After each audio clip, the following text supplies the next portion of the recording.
Nobody beats Howard's. By the all-new 2011 Hyundai Sonata. Visit your Southern California Hyundai dealers today. And by Shakey's Pizza. Who has the most leadoff home runs in baseball history? Go to Shakey's.com/trivia.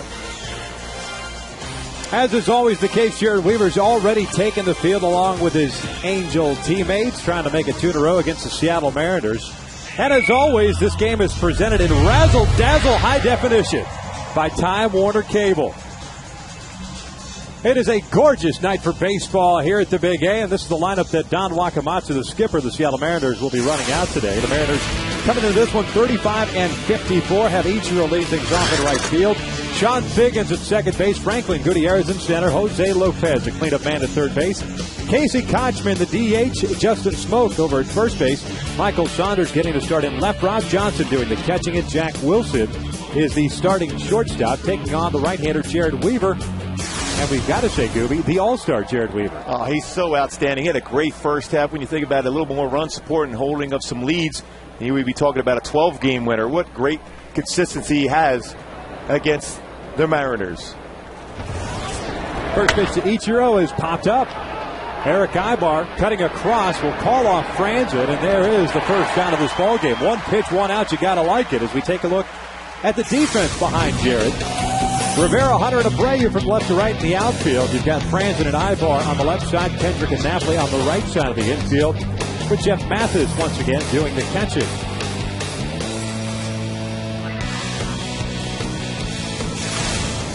So that'll bring up Sean Figgins with one out, nobody on.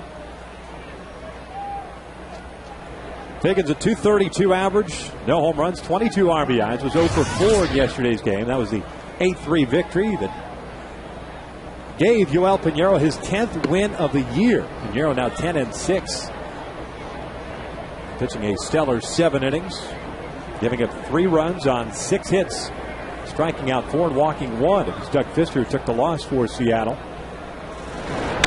That went off the end of the bat, fouled straight back. The count evens at 1 ball, 1 strike.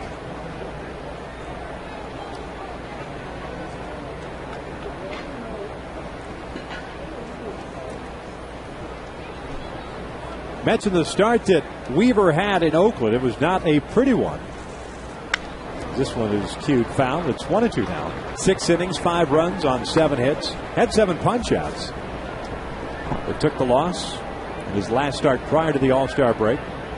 Did not matter. If you recall, Trevor Cahill was an All-Star to begin with. He threw a pitch. Jared got named to the All-Star team. He threw a pitch in the bottom of the first inning. And then Andrew Bailey, the A's closer, replaced him on the roster. 1-2's upstairs, 2 balls, 2 strikes. Boy, Vic, you can really see how the velocity of the fastball, how quick the batter has to react from down at this level. And in that 93-mile-an-hour fastball up in his zone, Sean Figgins was able to lay off that pitch. Figgins pops this one up. Franzen puts it away, 2 outs. Talk about putting the pitch in a perfect location there to be able to get a routine pop-up. Again, we talked about Sean Figgins struggling because he's hitting too many fly balls here. And a perfect example right there, hitting that ball there to third base.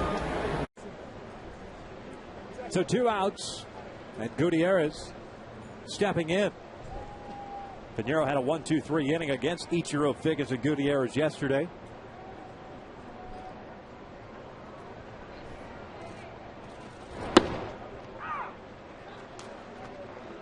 What you like to see, first pitch strikes. Gutierrez was 2 for 4, had a double last night. Comes in batting .259 with 8 home runs, 36 driven home.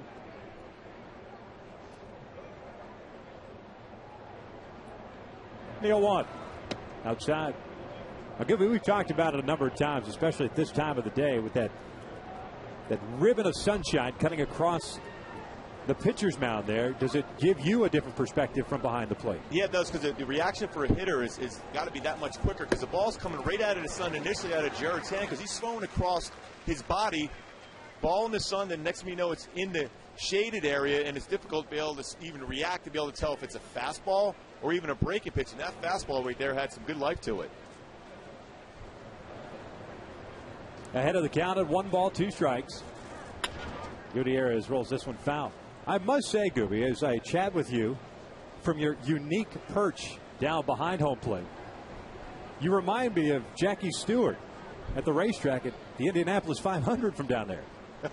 I'll tell you what, it feels pretty cool to be down here. When you see that movement on the fastball, this is the last second, because you think of, when you're up there in our booth, or normal booth, you see the fastball coming in, but then that late movement down here and that breaking pitch that Jared just threw was outstanding. Just off the plate, you can see how little time you have as a hitter to be able to react and either try to pull that ball or go the other way with it. 2 balls, 2 strikes on Gutierrez. And he got him with that breaking pitch. Nope, foul tipped it. And Mathis could not hang on to it. So the at-bat continues here. But that was that slider there in that particular pitch from Jared Weaver, who's got 4 out pitches. I'm looking forward to that slow curveball at some point, and of course that great action he has on his changeup. He's come right back with another breaking pitch. So the count remains at 2 balls, 2 strikes. Good little at bat here for Gutierrez. Got off to a quick start after a very good season with Seattle last year, but it's cooled down a little bit.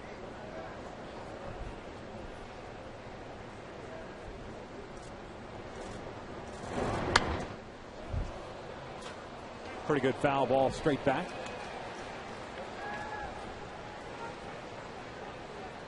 Boy, in this angle I'm looking at too, Victor, you can see how Jared is so deceiving his delivery way he throws across his body. Most times you're going to have that landing foot going right towards the plate.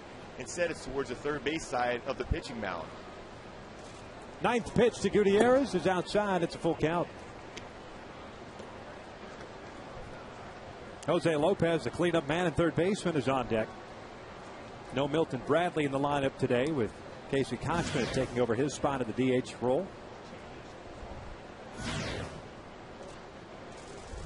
And 3-2 is cut on and missed. Down goes Gutierrez. It is a 1-2-3 inning. We head to the bottom of the first. Here's the big A.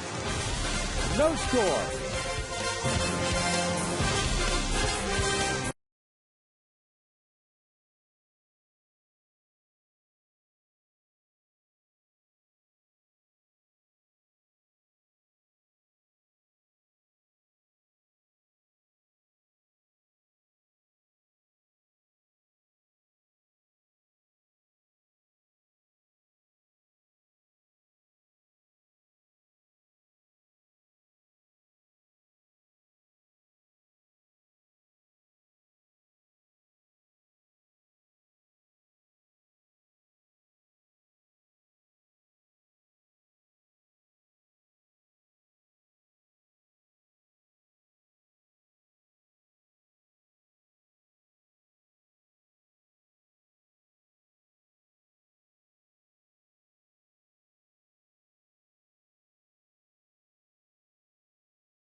Abreu's in right. Torrey Hunter in center. Matsui the DH. Mike Knafler getting the start at first. Juan Rivera is back in left. Kevin Franzen at third. Jeff Mathis doing the catching. 16 hits last night for the Angels, but tonight we'll have to do it against King Felix Hernandez. Well, you can see Felix Hernandez. Great fastball. 92 to 97. Swing and miss curveball. Nasty slider and a good changeup also. Boy, just the perspective from here, the difference in delivery, how he lands towards the first base side as compared to Jarrett landing towards the third base side of the pitching mound. Ibar tried to drop a bunt, fouls it. It's no balls, 2 strikes. Third start of the year for Felix Hernandez against the Angels. Took the loss in Seattle back on May the 7th. Got a no decision here at the Big A. Angels won that game 5-1. Ibar rolls this one foul past Alfredo Griffin. The count remains at 0-2.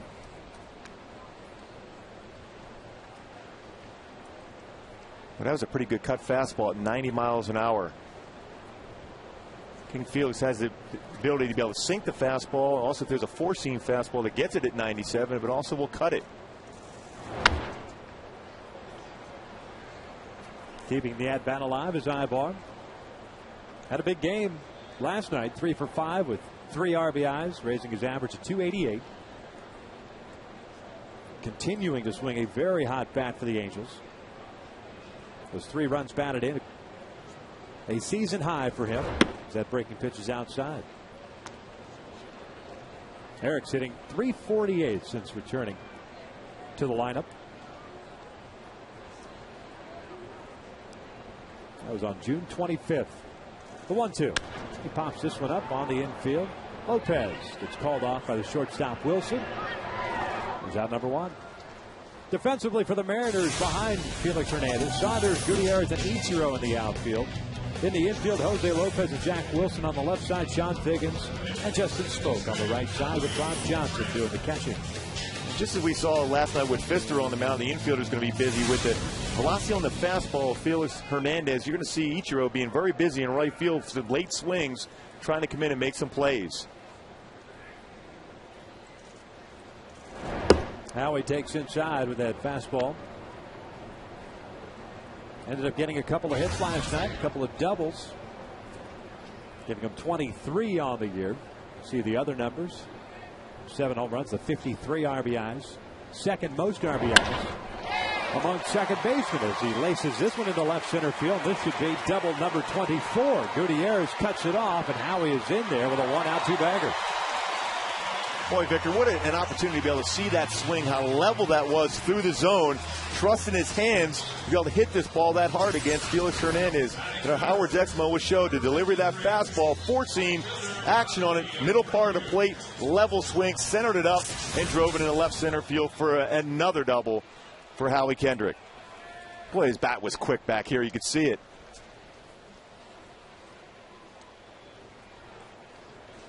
Angels last night 7 for 12 with men in scoring position. This after going 7 for 47 on that road trip through Chicago and Oakland. A certain bounce back evening last night for the Angels.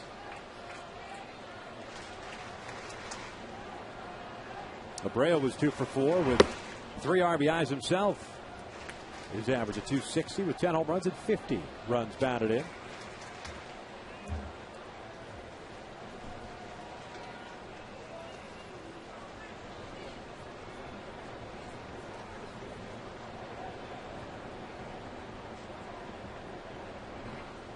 One-0 pitch in for a strike. Evens the count at 1 ball, 1 strike. Well, that fastball right there, good life on it, 94 miles an hour. You see Bobby Abreu pretty close to the plate, considering how hard that Hernandez throws. He's trusting his ability to be able to get his hands through the zone and be able to make good contact. Breaking pitch, missing away, and it's 2 balls and a strike.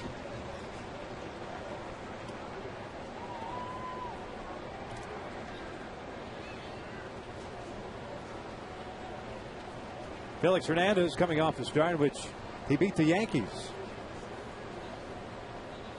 Complete game, allowing 1 run on 10 hits. 2-1. Abreu swings through that one. 2 balls, 2 strikes. Doesn't happen too often either. Give up 10 hits against the Yankees in 9 innings and allowed just 1 run. Honda Exmo will show this pitch right here. This is that cut fastball.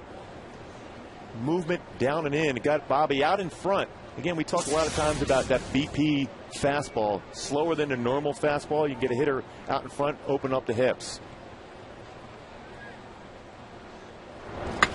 Go on the opposite way, but right toward Michael Saunders, who will track it down for the second out as Kendrick remains at second base. So 2 outs, a man at scoring position with Torrey Hunter. Hey folks, today's broadcast is on AFN, the American Forces Network, broadcasting to the U.S. Armed Forces, serving in 175 countries and aboard ships at sea. They're watching around the world in Iraq, Germany, Italy, Southwest Asia, South Korea, and Japan. We welcome you to the beautiful Big A here in Anaheim.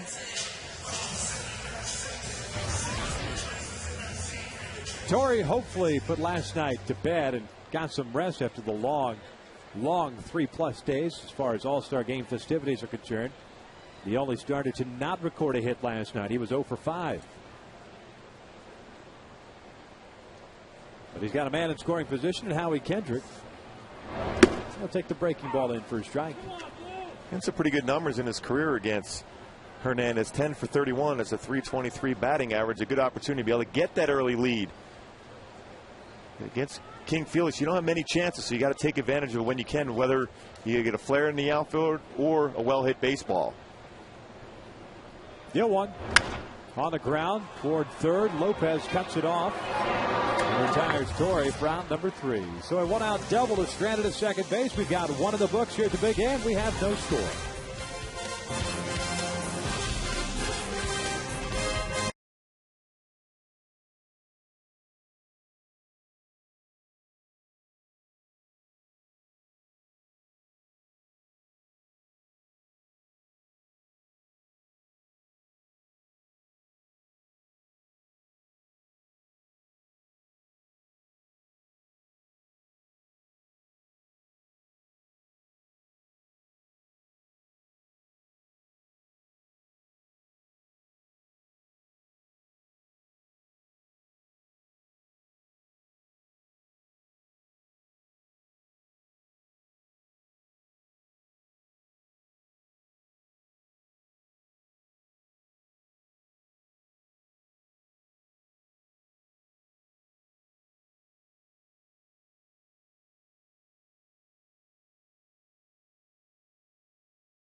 .24 record.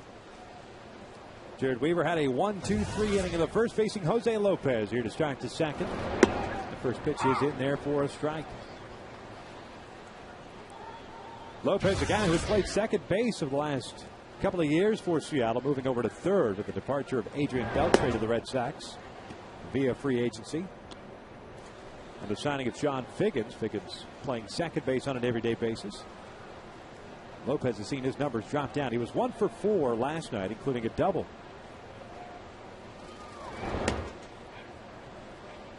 And he's ahead of the count at 2 balls and 1 strike. You see the pattern right there. Fastball on the inner half, a slider just off the outside corner, and fastball again for Jared Weaver. Would not be surprised if you see an all-speed pitch here. Going back in with a fastball. Reaching for that fastball and fouling it straight back, and it's 2-2, and that was right towards your face. I know, it was typical reactions by me. I just stood there and just waited and fielded off my body once again. That was close. Great reactions I had on that one. No wonder I have a broken leg from a line drive. Here's the 2-2. This one is popped foul and out of play to the first base side.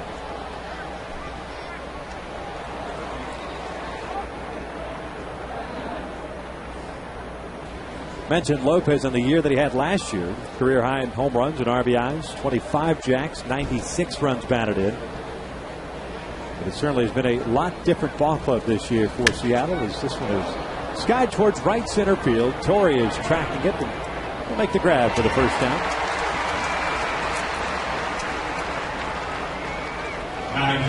Well, from this angle, too, you can see how quick that first step is for Torrey to be able to make a pretty difficult play look routine. Because he was playing left center field. He was able to cover a lot of ground and make that play.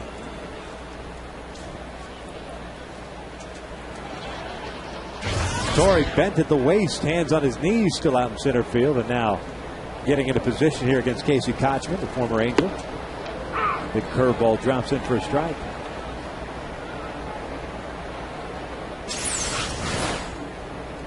Next one will show get on top of that breaking pitch. You see how he can snap it off at the end. Rivera comes charging in on that fly ball off the bat of Kotchman, and there are 2 outs. Casey's been limited to action at first base since the trade of Justin Smoak. And the struggles that he's had. He's been swinging the bat better of late. Milton Bradley struggled last night, so Kotchman getting the start at DH today. But there are 2 quick outs here in the second. 5 up, 5 down. And here's the aforementioned Justin Smoak. Rough night last night. 0 for 4, 3 strikeouts. Comes in batting .202 on the year. 8 home runs and 34 runs batted in. And still with those 8 home runs and 34 RBIs among the leaders as far as American League rookies are concerned. And that's ripped into right field, a base hit. That's Smoak's first hit against the Angels this year. Well, this perspective back here, Vic, you can see how a hitter loads up his hand to be able to have that weight differential moving forward to be able to drive that baseball like that. See how he was able to load up and then hit that pitch on the outer half and pull that ball extremely hard. Next one will show again a fastball. But Smoak was able to keep his body going forward. The key against him, if you're a pitcher, you want to get him off balance by the slow pitch, show him fastball early on, and finish him off with all speed stuff. Smoak now 1 for 24 against the Angels this season. He's on board with 2 outs, so Jared will have to work from the stretch for the first time, and he'll do so against a left-hand hitting Michael Saunders. Saunders had 1 hit last night. It was a bunt single.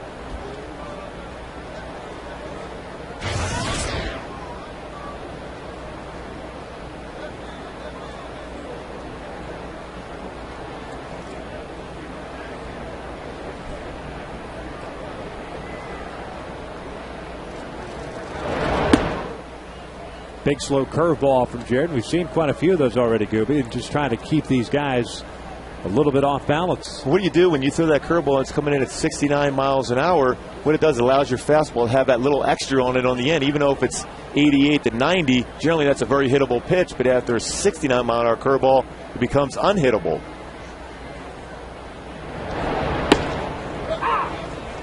Looked like Saunders wanted to unload, but then kind of locked himself up, taking that curveball on the inside part of the plate. It's 1-1. Well, getting on top of this breaking pitch right there, snapping it off at the very end. You see the rotation. You see that dot that you heard the late, great Ted Williams talk about. He could see and read a dot of the seams. That means that's a breaking pitch coming in. Now they're going to go with the fastball. Good location on that fastball. It's 1-2 now. Late on a 90 mile an hour fastball on the outer half. Perfect location, but the reality is after a couple good breaking pitches, the fastball looked that much more firm.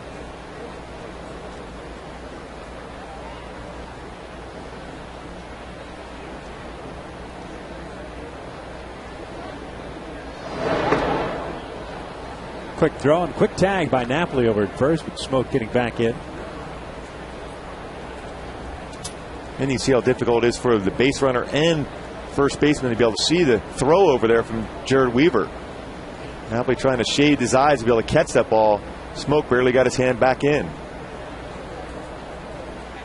The 1-2. Called strike 3 on the outside corner. Down goes Saunders. Second punch out of the game for Jared Weaver. We head to the bottom of the second with no score here in Anaheim.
in his last 6 ball games, too. But the reality is he's had struggled against the Angels throughout his career, this 4-6 mark, in particular when he's locked up against Jared Weaver. Matsui takes down low on a fastball. It'll be Matsui, Napoli, Rivera here against Hernandez, who allowed a double off the bat of Howie Kendrick, and he was stranded, I should say, in scoring position as I stand here in the booth, looking down at the back of the head of the great Mark Gubicza, sitting behind the plate, providing you at home a unique perspective.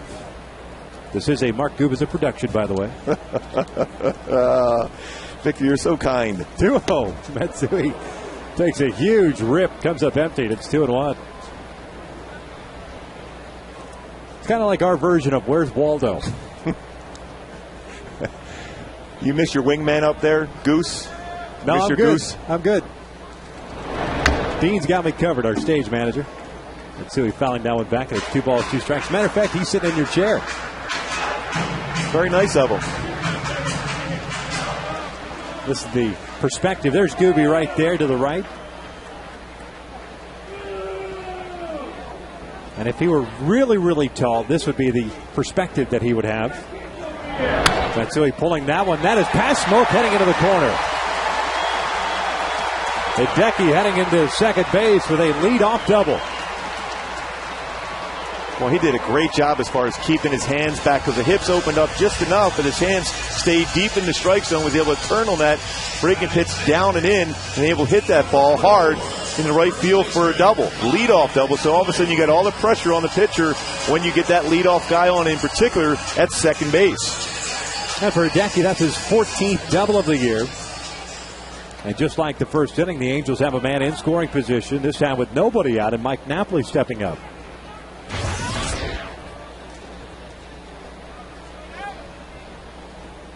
Mike got into the game last night as a defensive replacement in the 8th inning. Did not get an at-bat. He's ahead of the count of 1 ball, no strikes. Hitting .246 with 14 home runs and 37 runs batted in.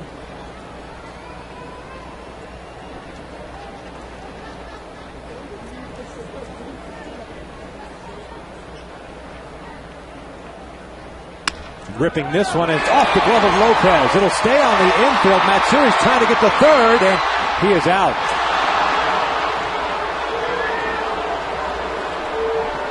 Hideki thought that ball had gotten past Lopez, behind him toward the outfield grass, and it did not go that far. By the time he realized it was too late for him, and he is tagged out for the first out. The ball was hit well down the third baseline by Mike Napoli, a pitch on the inner half. What had happened was because the ball didn't get far enough away, Matsui was caught in no man's land. If he doesn't get to go to the third base at that particular point, he's going back to second, and they have a play with Sean Figgins covering also. So he tried to make that slide around him, but Lopez applied the tag. Big break for King Felix because that ball was scolded down the third baseline by Mike Napoli. So Napoli on at first. Here's Rivera. Takes a fastball away.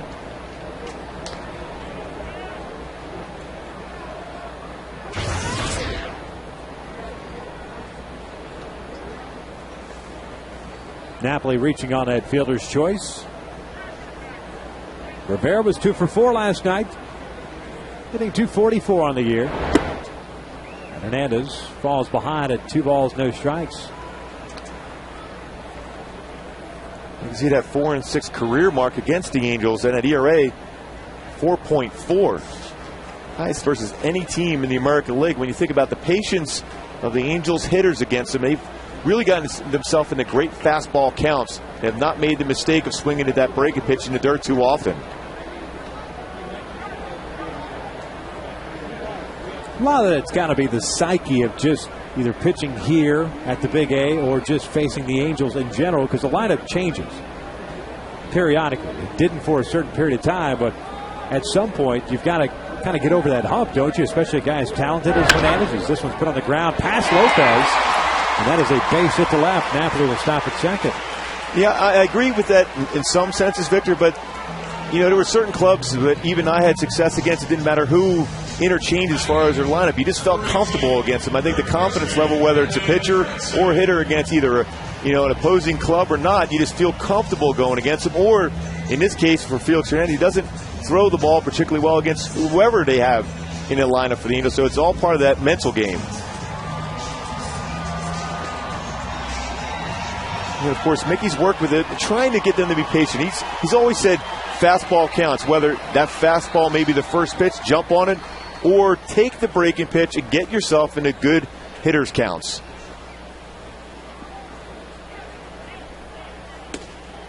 Kevin Frandsen takes a strike.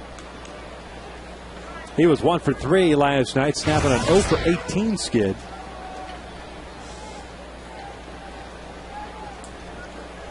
Still batting .287, 9 RBIs. He's got a couple of men on. Napoli at second and Rivera at first.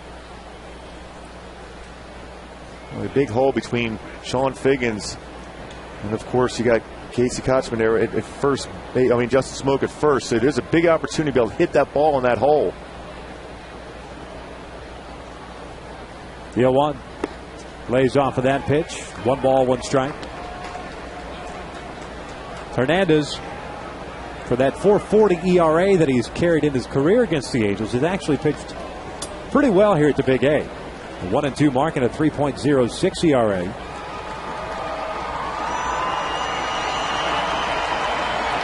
And he really has limited the offense in the American League this year, hitting just .228 against him. That pitch is on the corner, and it's 1-2. Frandsen didn't seem to like the call by Tim Timmons. Boy, an unhittable pitch. If that's in the zone, definitely a fastball on the outside corner. Caught the very end of the strike zone in our Fox track. Perfect pitch by Felix Hernandez. Here's the 1-2. Fouled back.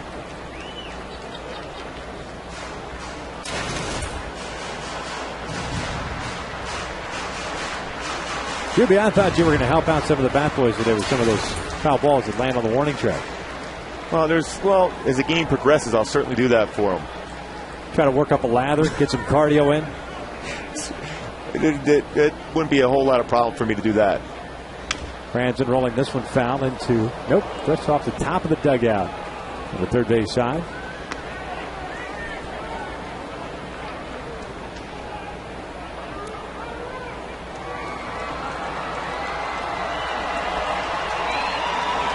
Felix throwing 15 pitches in the first inning. He's thrown 15 thus far here in the second. Giving up 3 hits.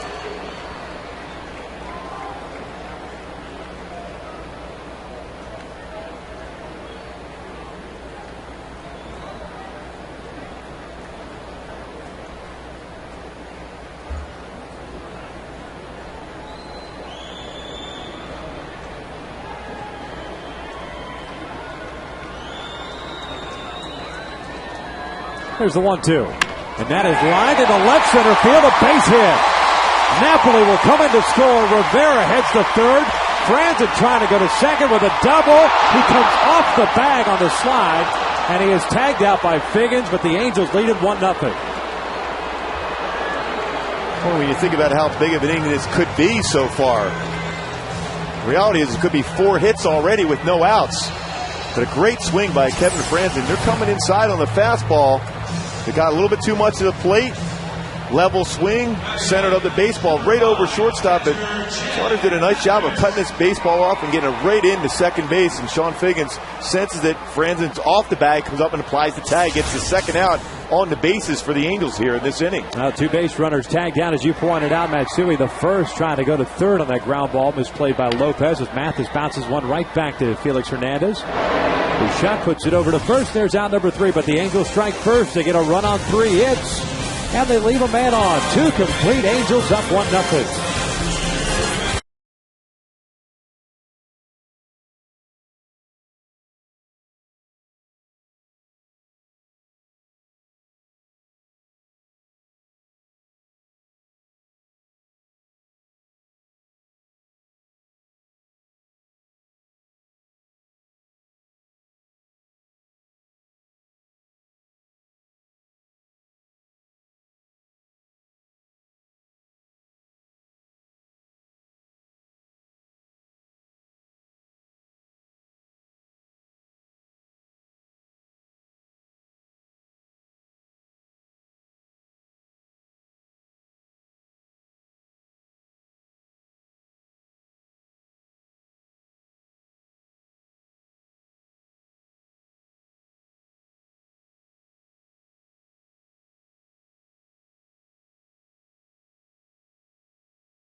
Jared Weaver to face 8-9-1.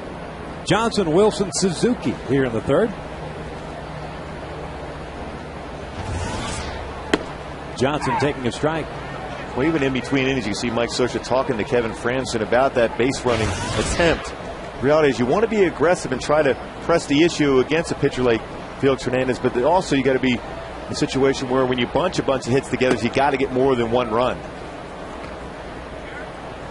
Scioscia immediately coming over to Frandsen in that dugout, letting him know what he thought about the situation. He loves the aggressiveness as far as base running is concerned. But the thought process, Gooby, being that in that situation with the 9th place hitter coming up, you take 2 cracks at it, assuming Mathis doesn't roll into a double play, because you've got Mathis then back up to the top of the order.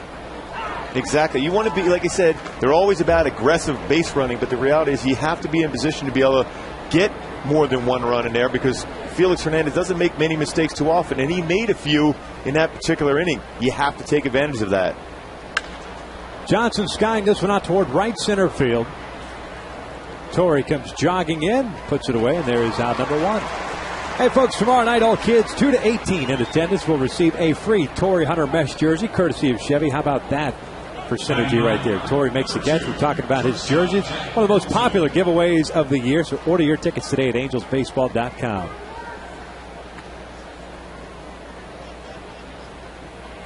How do you do that, Victor? How do you segue from a good play in the outfield into a jersey giveaway for Torrey Hunter? I have no idea. It's like pulling a rabbit out of my hat.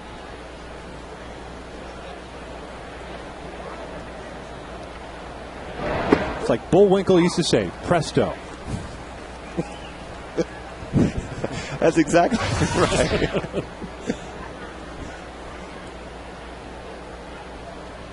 Here's the 0-1 pitch to Jack Wilson. He fouls that one straight back. 0-2 now.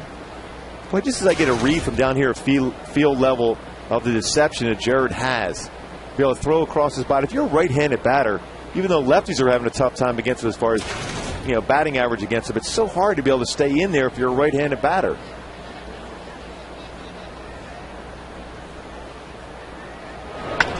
This one's out toward left center field. That's going to fall in for a base hit.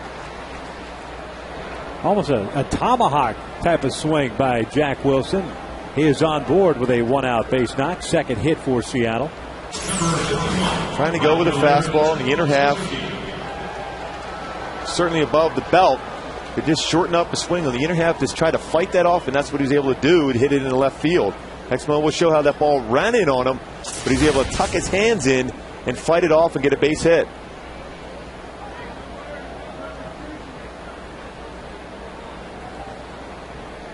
So back to the top now with Ichiro up at the plate. You saw one pitch to start this game off. It popped out to Eric Ibar in foul territory.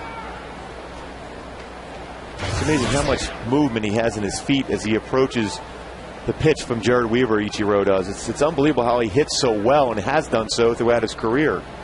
That movement. Takes a fastball for strike 2. Good percentage of strikes for Weaver, having thrown 40 pitches, 29 for strikes. 2 punch outs, no walks.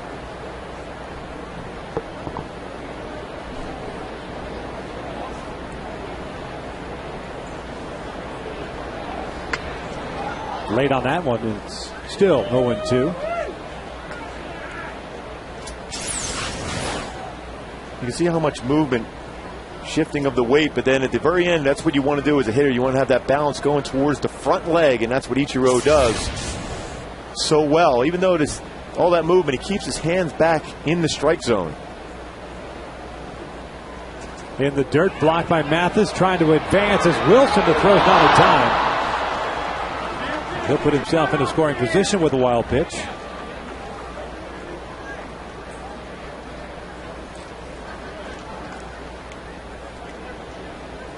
That one just squirting too far to the left from Mathis in order to have a decent play at second base. He did a pretty good job as far as trying to square up the baseball to keep it in front. But an all-speed pitch is also a difficult one for a catcher to keep straight in front, especially with a guy like Jack Wilson who can run pretty well. He's able to advance.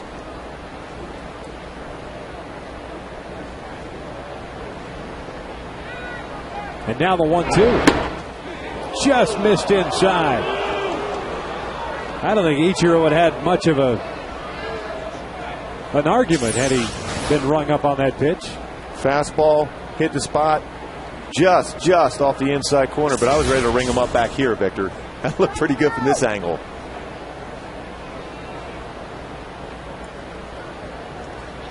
I kind of like that idea. Want me to bring him up? You're a big fan of impersonating umpires. You could be like those guys who were in Toronto last year. I did that with Tim Cheetah. Came down there. I gave him the old what he was doing for his strike call. He started laughing at me and slapped me on the back. He said, "Go back and do what you're doing." That's all right. No umping for me. The 2-2. Inside, full count. Well, you're trying to get him to chase that breaking ball down the way, and then you come back inside off the play with 2 fastballs. Generally, when you think of Ichiro, you think he's swinging at everything. So he's showing some pretty good patience so far in this at bat.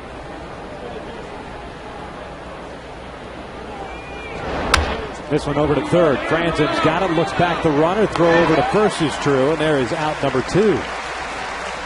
Quite a nice sweet sequence by Weaver to get Ichiro for the second time tonight. Well, you like it when you see that with Jeff Mathis set him up with a couple pitches in the inner half, then throws that 2-seam fastball in the outer half and gets the ground ball to third. Ichiro with great plate coverage, but the perfect spot by Weaver gets the ground ball to third.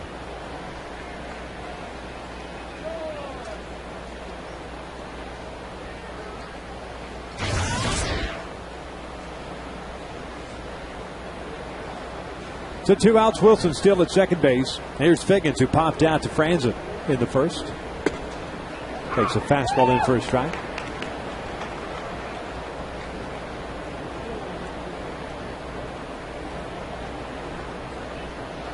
There's Wilson, who had a base hit with 1 out here in the third and advancing to second on the wild pitch.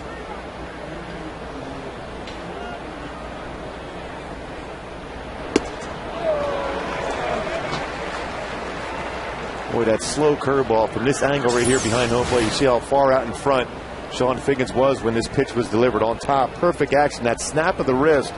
You see Figgins out in front. Hips are open. Head's flying open, and so is the bat.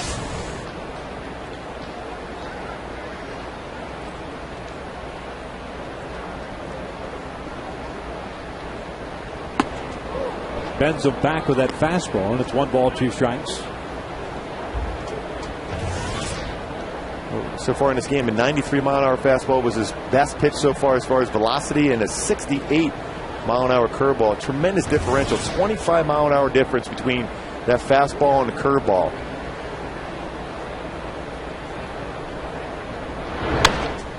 Late on that fastball, the count remains at 1 ball, 2 strikes. And then you think about how much time a hitter has. Probably right around 1.3 seconds to be able to react and hit the baseball. But then when you're guessing along, and then the differential in speed makes it that much more difficult for a hitter to center up the baseball.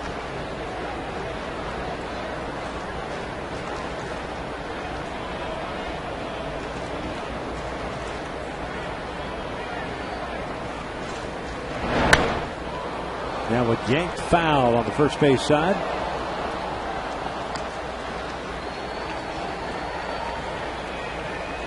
Sean Figgins was really looking on the inner half for a fastball there. And this is an opportunity now for Jared to be able to throw that slow curveball, preferably bouncing in the dirt. Should be a good pitch to be able to get that swing and miss to get through the inning.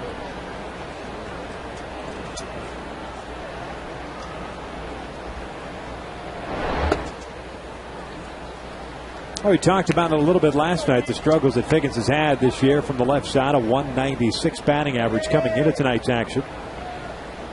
And just like any hitter, the majority, any switch hitter, I should say, the majority of the ABs come from that left side. And obviously magnified after signing a big free agent deal in the offseason. He is hitting .308 from the right side, but .232 collectively.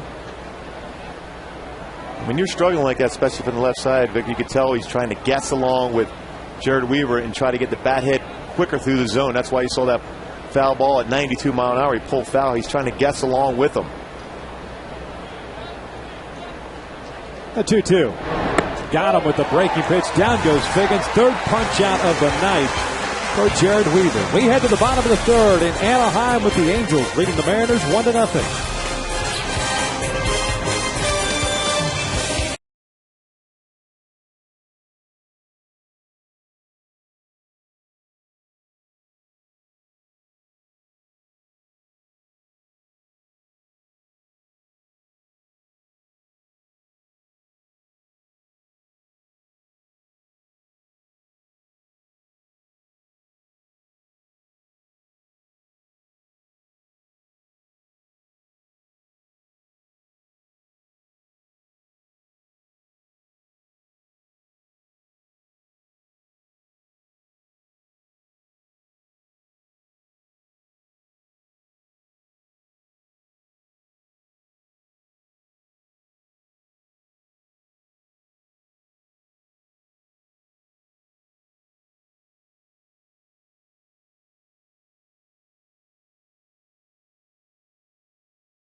Nothing as we start the bottom of the third. Top of the order, Ibar, Kendrick, and Abreu here against Felix Hernandez. No strikeouts, no walks, 4 hits allowed. Ibar takes a fastball for a strike. A little surprising, especially with the reaction from Eric, who is 0 for 1. He popped out Jack Wilson in the first. Takes the curveball in for strike 2. Boy, that was an impressive curveball. Probably the best we've seen so far in this game for Felix Hernandez after that fastball in the inner half. It was a good job as far as keeping balance over the pitching rubber. Turns that shoulder and works downhill very effectively. And that one got him. Trying to come inside with an 0-2 fastball. Ibar goes down, and hopefully he's all right.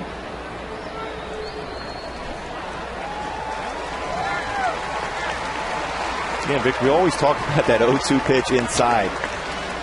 Hit a bat and all of a sudden you fight to get ahead of the hitter so quickly like that, and then you throw a fastball in and gets Eric Ibar in the leg. No chance to be able to get out of the way. It's going to show right around the calf level. Hopefully got the muscle part instead of the bone in the tibia area, but that was a hard fastball inside. Seems to be okay just looking down at first base for Eric Ibar.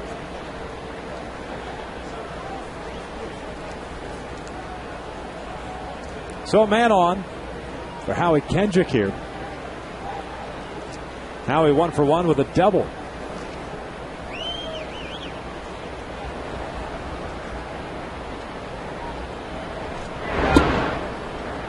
Howie takes it shy for ball 1. At Fenway Park, the Rangers leading the Boston Red Sox 7-4. And Benji Molina, the former Angel, leading off in the 8th inning, had a stand-up triple at Fenway Park to complete the cycle.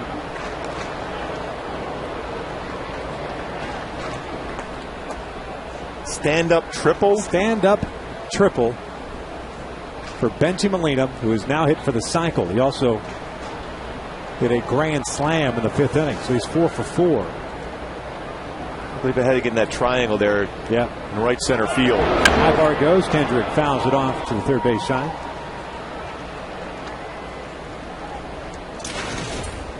Felix Hernandez allowed 5 stolen bases so far this season, but 3 bases have been caught. So pretty quick to the plate at 1-2-9 to the plate. Gives Rob Johnson a pretty good opportunity to be able to throw out a would-be base stealer. Quick to the plate, firm fastball, And a catcher who has a pretty strong arm behind the plate. Pretty tough to steal against.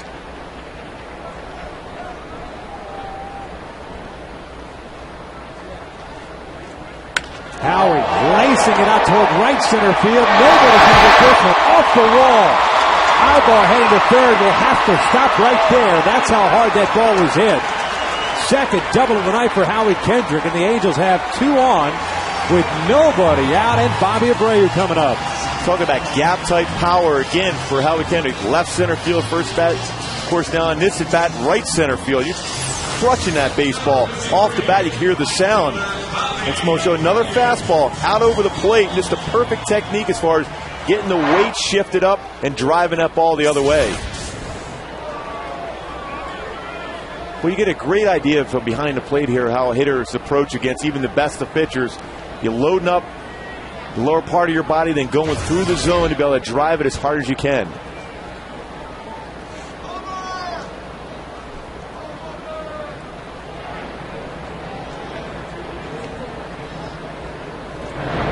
Abreu takes the breaking pitch for a strike. He had a fly ball to left field in the first inning, so he's 0 for 1.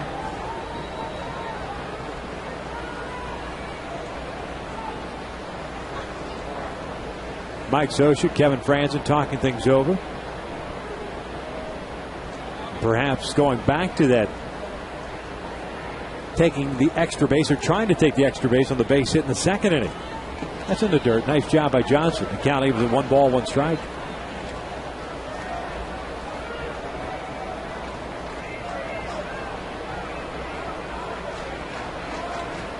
It's also fun from this level to see the secondary lead that Erick Aybar was going to try it just in case that baseball got away from Rob Johnson at the plate. See him working down the line and then running back in fair territory in case the throw is down to third base. There's the 1-1. Bobby toward the left side. Past Lopez, past Wilson. Aybar scores 2-0 Angels. Seeing eye single off the bat of Bobby Abreu, his 51st RBI of the year.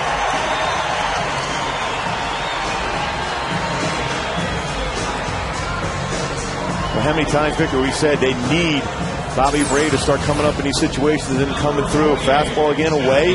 Went with the pitch, didn't try to turn on that pitch. Say gets a base hit. His first at bat, too, hit a pretty good ball to left field that Saunders made the play on. So that's the approach you want.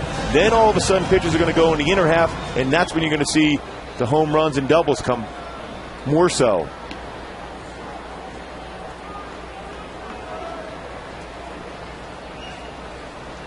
Here's Torii Hunter, 0 for 1 with a ground ball to third. Still nobody out here in the third. And that's a strike in at the knees, apparently, that Torii doesn't like.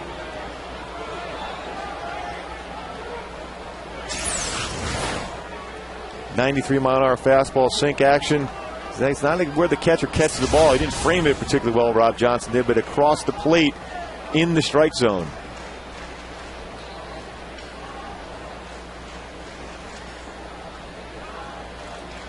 Torii bouncing this one foul. And it's no balls, 2 strikes.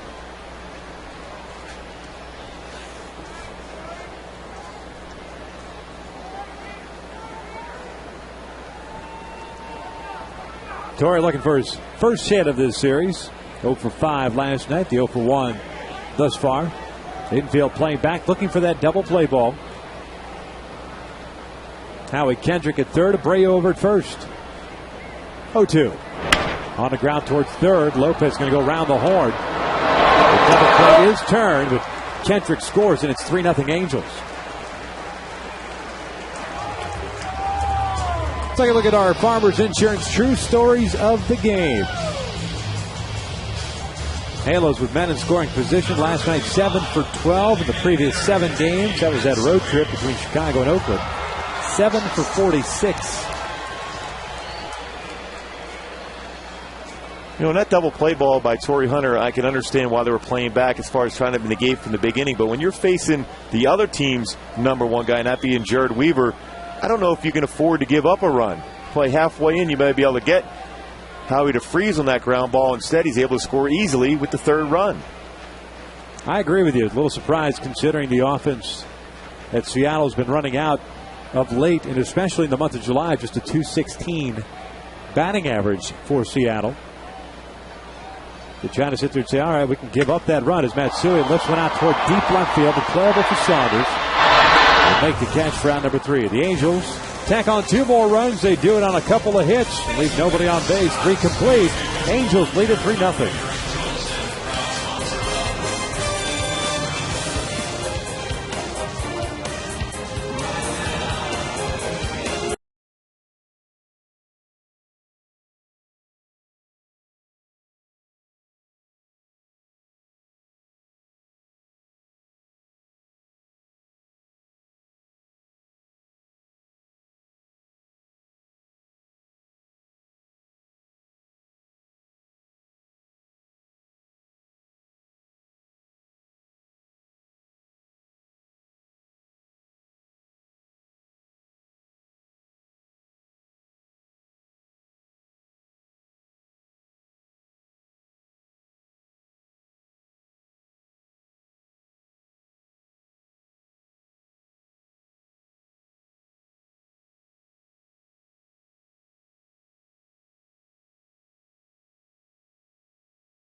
To win the American League West title when not in first place at the All-Star break. That's a tough. I'm just going to go with the Angels.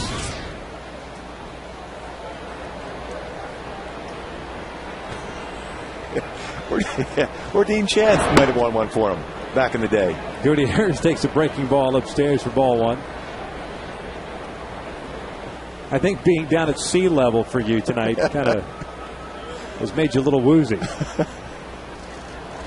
Gutierrez fouling that one back, and it's 1 ball, 1 strike. I was flinching on that foul ball. Straight back of those coming back here again. Gutierrez, Lopez, Gotchman here in the 4th against Weaver. Gooby's down behind home plate, giving you a batter's eye perspective on the 2 starters tonight. Gutierrez skies this one up the first base side into foul territory. Napoli with plenty of room makes the catch, and there is out number 1. So Gutierrez now 0 for 2 on the evening with a strikeout in the 1st, and now the pop-up here in the 4th. We'll bring up Jose Lopez. Seems like his swing's a little bit longer than it was earlier in the season, in which Gutierrez was putting up some great numbers. Last year had a great season also. Just a little bit longer swing, and you can get a fastball inside. You're going to get those type of pop-ups in the infield.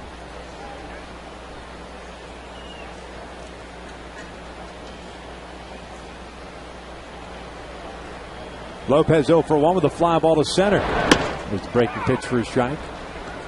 We're talking about Gubicz where he's at. See, there he is right here. That's where Gooby's looking out this way toward the pitcher's eye, giving you the perspective. And to be able to see, again, from this angle, the throwing across the body like Jared Weaver does, how deceiving his delivery actually is as the baseball is delivered. Lopez fouling one back. Watch out, Dean. You would have been flinching on that one too, Gooby. The baseball always seems to find me to where I go. And if I'm out there, it would be in my seat. I believe that's the first time I've ever used a telestrator. That arrow is pretty straight. That was pretty solid.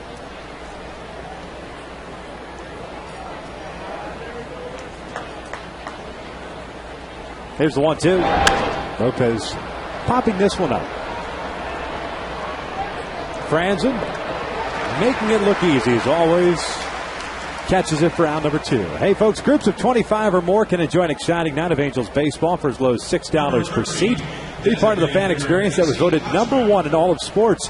Book a group outing today by calling 888-796-HALO or by visiting angelsbaseball.com/groups.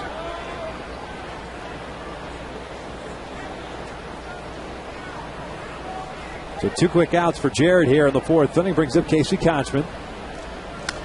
Swings the first pitch and fouls it back. I think Casey Kotchman was looking for a fastball there and got the fastball. He was trying to make it a 3-1 game with that swing. But just before that pitch was delivered, you can see from this angle here, Jared communicating with Mike Napoli as far as he has that ground ball in that part of the infield to stay back and be able to make the play at the base. I like that when a pitcher communicates with his infielder to know where he's going to be and how much ground he can cover for them. Curveball reached for and bounced over to third. Franzen's got it. It's a 1-2-3 inning for Jared Weaver. We head to the bottom of the 4th in Anaheim with the Angels on top 3-0.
Smart choice is CarMax by Carl's Jr. Introducing the Hawaiian Teriyaki Chicken Sandwich with grilled pineapple and teriyaki sauce. New at Carl's Jr.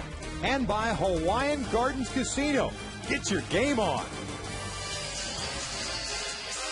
Angels up 3-0 here at the bottom of the 4th inning. Sending up Napoli, Rivera, Franzen. 6, 7, and 8 against Felix Hernandez.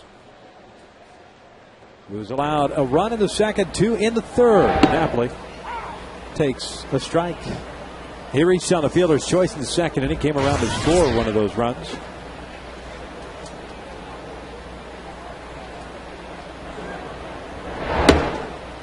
Well, the one thing you notice down here at this level is Tim Timmons is an umpire that calls the low strike. Which if you're a sinker ball pitcher or a guy that lives down in the strike zone, you should be very effective. He's been consistent calling that pitch. And hasn't missed a whole lot so far. 0-2 down low, 1 ball, 2 strikes.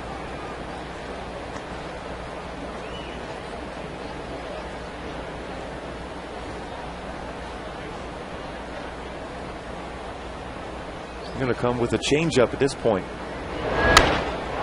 Napoli skying it out toward Ichiro. There's out number 1. Let's go back to our AT&T trivia question for this evening. Which team is last to win the West when not in first place at the All-Star break? The 2004 Angels. 3rd place at the break, 2.5 games back. Did you doubt me, Victor? I didn't doubt you. I doubted you when you said Dean Chance. I always got to get Dean's name in there no matter what. You're still on that payroll. Seriously. Here's Juan Rivera. Takes that breaking pitch outside. I still have a couple of his bubblegum cards in my bag upstairs. And some fans have sent me over the years. Dean Chance.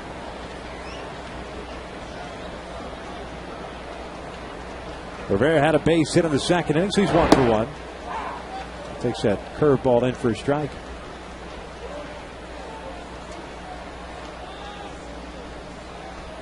Rangers still leading the Red Sox 8-4. That game at the bottom of the 8th inning. And apparently after legging out that triple, Bengie Molina, for the cycle, he had to leave the game due to a leg injury. That's unbelievable. And then Hamilton left the game last night, too, with an injury, too. So you just never know. Health of a ball club is the key to be able to win a division and make the playoffs. Rivera popping this one up towards shallow right. Figgins with the call. 2 outs.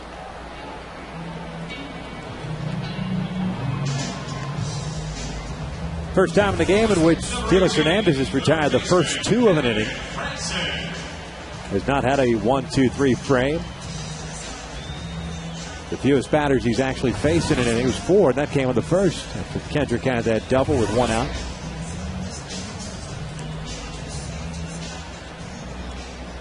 So he's thrown a lot of strikes, 37 strikes in his 54 pitches. It's a spot sometimes you'll see Kevin Frandsen try to bunt down the third baseline. Lopez playing pretty far back. Frandsen popping one up to shallow center field. Gutierrez coming charging in, and he will make the catch, and it is indeed a 1-2-3 inning. We head to the 5th inning here in Anaheim. Jared Weaver dealing so far. He's got a 3-0 lead.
Another frame.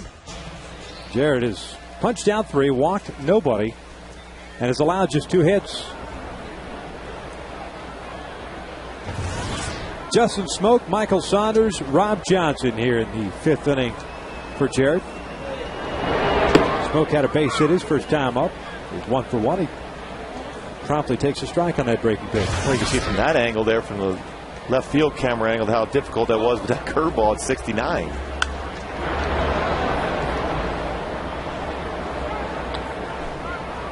Well, that's the key to pitching. 69-mile-an-hour fastball, then you rush up a fastball, curveball, then a rush up a fastball. Change eye levels, late swing.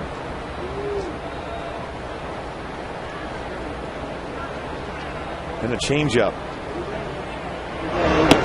Good off-speed pitch. Down goes Smoak. There's out number 1. You talk about textbook. Curveball, 69. Fastball, 90. Changeup. Great arm angle. You can see from this particular spot how you, as a hitter, you're thinking the fastball because you see the arm motion, but it's the grip of the changeup, the circle changeup, that gets him out in front, and then a swing and miss.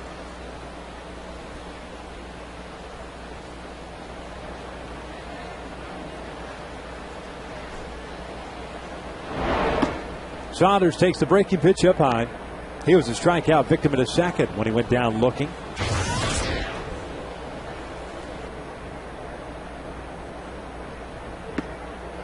There's that changeup. We've seen a lot of fastballs, curveballs today, but now all of a sudden going with that circle change.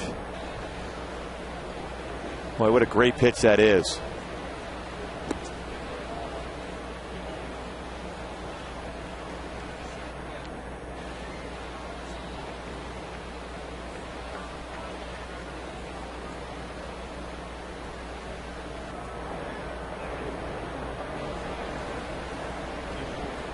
Two one pitch. Boy, just missed low. And it's 3 balls and a strike. Didn't miss by a lot. Just below the strike zone, right at the knee level, just a hair low. And that one's pulled into right field, a base hit. So the Mariners pick up their 3rd hit. Saunders with a clean single to right. Puts a man on with 1 away, and Rob Johnson, the catcher, coming up. Number 32. Almost the same pitch that Justin Smoke hit into right field in his first at bat in the 2nd. And get a fastball at 90. We're going to get the arms extended and be able to pull that ball. Didn't get quite in enough. It didn't get away far enough. Middle part of the plate.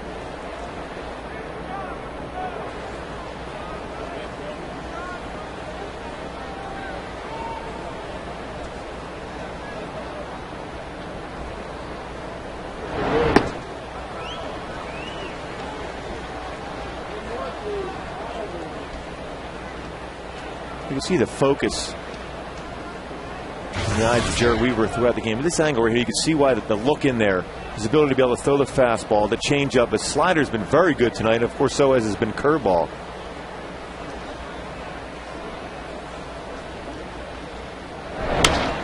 This one out towards center field. It's in the vicinity of Torrey Henry. Comes in a couple of steps, makes a catch, 2 outs. Hey, come out to Kaiser Family Sunday on July 18th as all kids ages 12 and under will be invited down to the field to run the bases after the game. Purchase your tickets at angelsbaseball.com. That's when the Halos, wrap up the series against the Seattle Mariners. 4-game stretch, then heading out on the road for a week.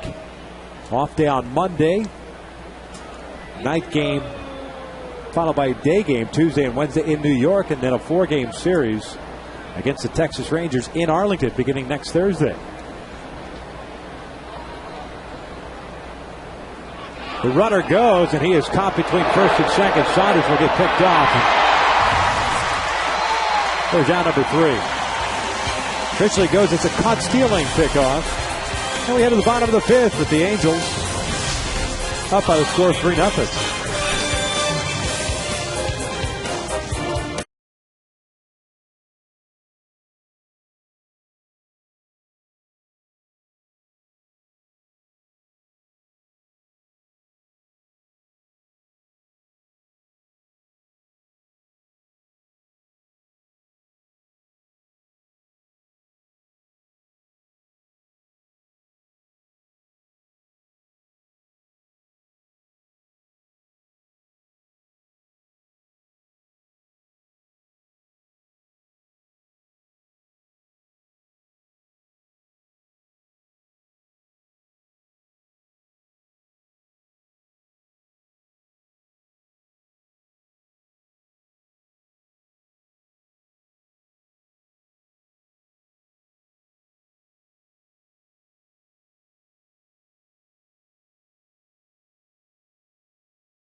Baser between first and second base. Don Wakamatsu came out to argue. This is what he was arguing at.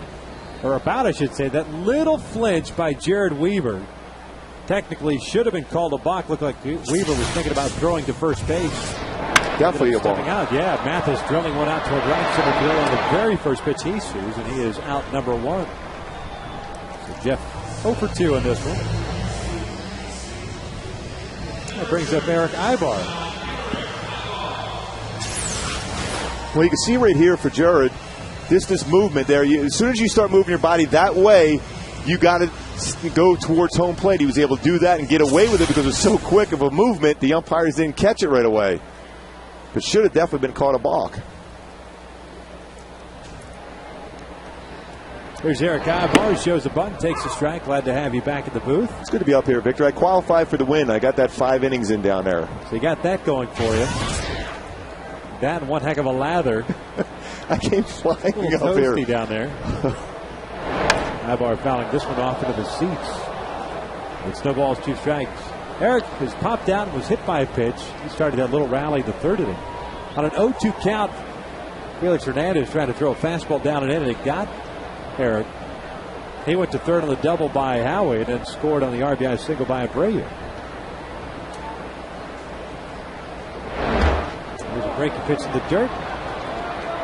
Cut on and missed. Bob Johnson retires Ibar, and there's out number 2. Well, that was a swing predicated because of that last time 0-2 fastball down and in hit him. This time a slider down and in. This time that half swing for Eric Ibar ends up getting a strikeout.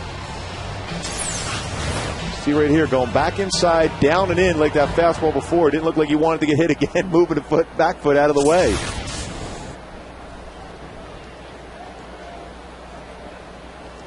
Howie takes a breaking pitch down low. The strikeout of Ibar, by the way, the first for Felix Hernandez this evening.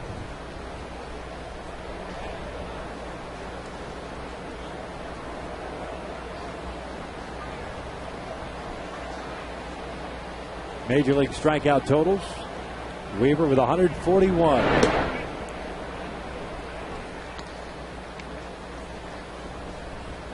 Howie's 2 for 2 with a couple of doubles and a run scored.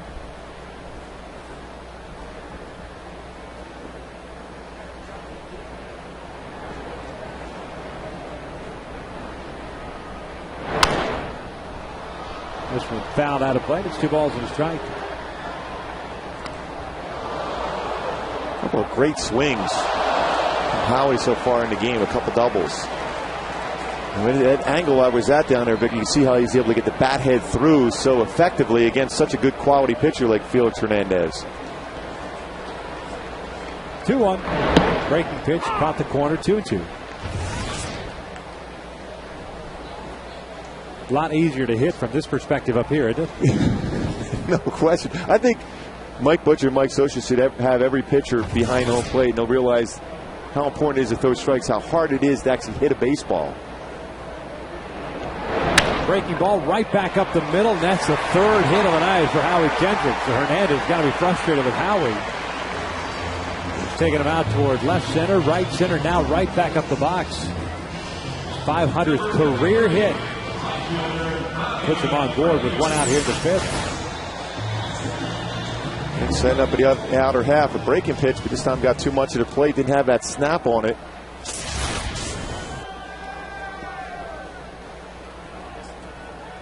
Well, coming into the game, too, Howie was 3 for 23 against Felix Hernandez, but 3 for 3 tonight.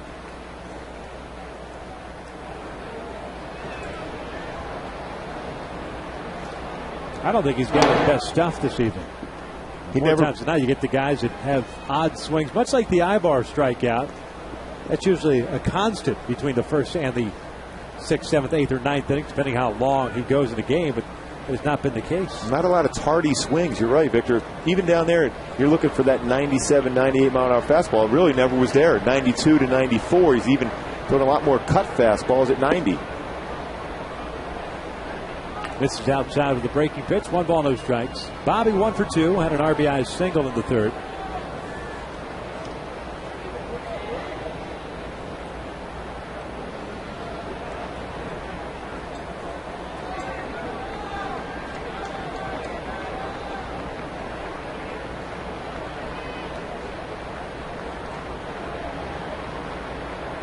1-0. He's chopped on the ground. Smoke's got it. He'll feed Hernandez. And that will end the inning. 5 in the books here in Anaheim. The Angels still have a 3-0 lead over Seattle.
For the Halos back there in the third. Weaver delivers strike one on Jack Wilson, who was at the plate when Saunders was picked off to end the 5th. So Wilson, Suzuki, and Figgins, 9-1-2 for Seattle here in the 6th inning. Breaking pitch just missed outside apparently. It's 1 ball, 1 strike.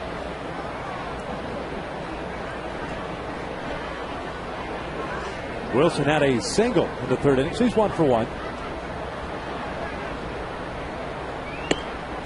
There's a curveball for a strike.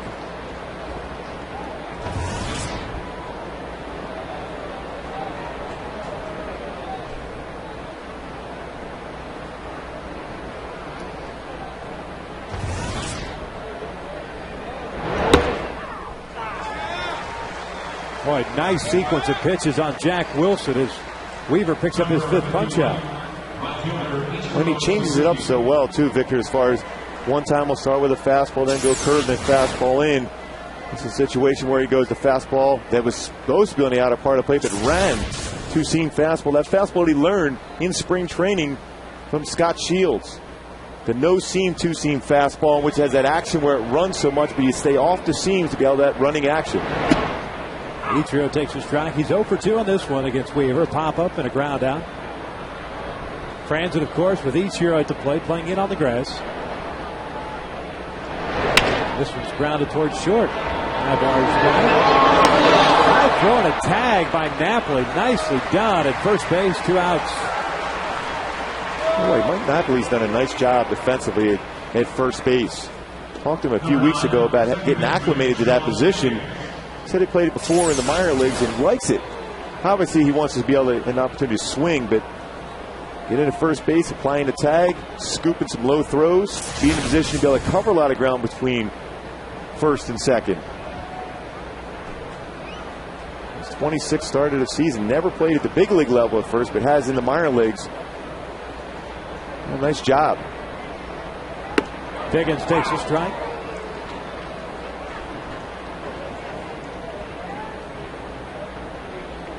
Weaver in control of this Mariners lineup thus far. The most batters he's faced in one inning has been 4. He did that back-to-back innings in the 2nd and 3rd innings.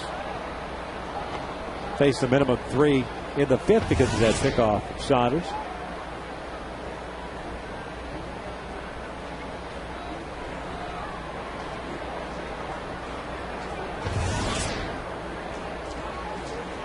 There's the 0-2. Off speed in the dirt.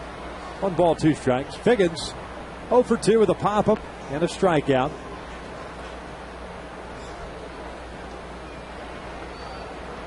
We're throwing a lot of first pitch strikes too for Jared. 20 batters facing like 15 first pitch strikes. Aggressive, has the ability to strike out batters, but also doesn't walk many. On a ground towards short. Ibar's got this one. High throw. Napoli's got it. And it's a 1-2-3 inning for the Angels. They head to the bottom of the 6th inning. Halos still up on top. 3-0.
High-speed internet, home phone, and wireless. Visit 8.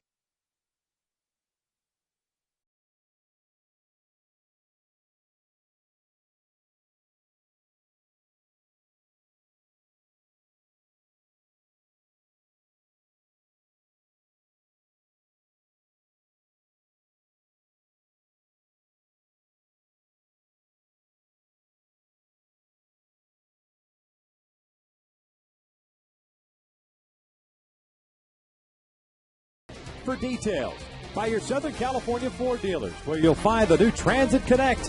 Check it out at scforddealers.com. And by 76 Gasoline. We're on the driver's side.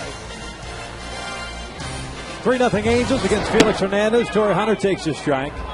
Halos setting up 4, 5, and 6. Hunter Matsui Napoli against the guy they call King Felix, who has 1 strikeout, no walks. He's given up 7 hits. This one back up the middle. Figgins can't handle it. Make that 8 hits. First hit of the series for Torrey Hunter. Time now for our Jaguar key performance. Bobby Abreu steps to the plate. He's done a nice job taking the pitch away from him, going the opposite way. So important. He's made a tremendous living to be able to go up the middle, to go to left center field, to be effective and getting those key RBIs throughout his career. It allows him to trust his hands, allow the fastball to go deep in the zone, and then punch it into left field for a base hit and, of course, another RBI. Here's Matsui. He's 1 for 2. He had a double and a fly ball to left.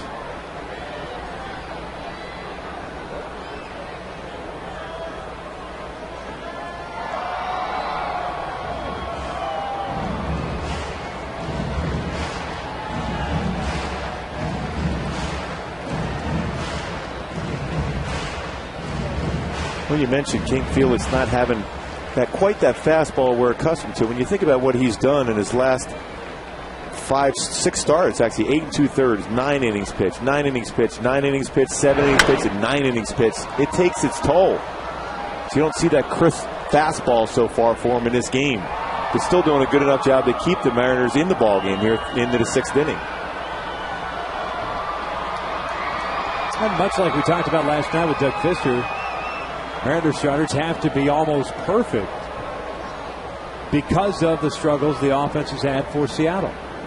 And that's what our point was earlier. We were surprised that they had him back playing double play death when Torrey hit in that ground ball double play that allowed Howie Kendrick to score that run in the 3rd inning to be able to expand the lead to 3-0.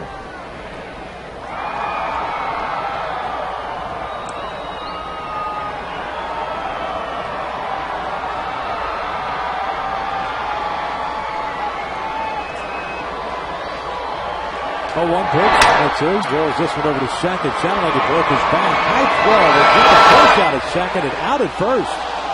It's a 4-6-3 double play.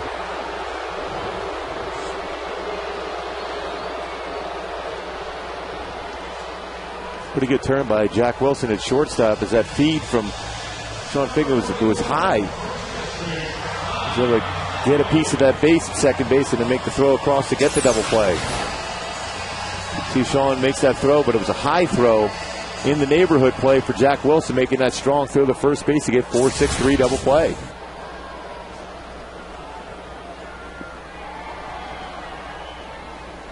Here's Napoli with 2 outs, nobody on. He takes that breaking pitch outside. Mike's 0 for 2, reached on a fielder's choice and scored in the second.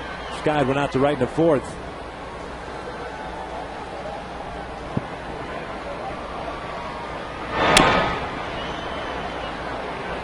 Count even now at 1 ball, 1 strike. Texas ended up beating the Red Sox 8-4 today, so they've taken the first 2 at Fenway Park. Benji Molina did hit for the cycle. His last hit a stand-up triple, but apparently injured his leg, and no further report as he was taken out of the game. Napoli going the opposite way. Pretty good poke. Ichiro is not going to get this one. A one-hopper off the fence. Napoli heading to second. The throw from Ichiro is not a dime, and it's a double for Napoli. Boy, nice swing on an elevated fastball by Mike Napoli. We're starting to see more consistency throughout this entire lineup for the Angels. Fastball up, out over the plate. Boy, that's a great swing. Exmel was showed a 4-seam fastball that was elevated. Not quite the velocity we're used to seeing out of King Felix, but even a better swing by Mike Napoli for a double to right field.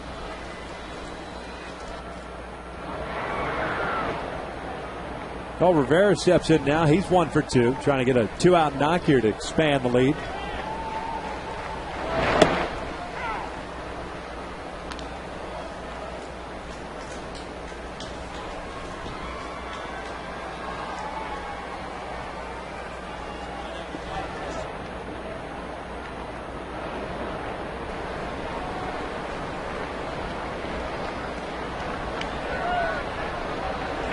Upstairs with the fastball. And it's 1-1. And tonight we've seen a lot of this from Felix Hernandez. Kind of coming off the mound, frustrated at himself as far as his lack of command. At times he's been very good. He had a 1-2-3 inning in the fourth inning. Very sharp with all of his pitches. But you can see the frustration as far as the body language. And that's kind of been the one knock on him because he was so young coming up in the big leagues. And I think the big thing when you look at him, he's got great stuff. There's going to be games in which you don't have your best stuff out on the mound, so you got to be able to make quality pitches when you don't have your 97-mile-an-hour fastball, and then don't let it affect you mentally if you don't have that good arm action that particular game, because if you hit your spots, your reputation alone will get you some easy outs. And he's had the reputation of being a dominant pitcher for the number of years he's been in the big leagues, even though he's young. So he'll figure that out as he goes along. The reality is the good pitchers win when they don't necessarily have their best stuff.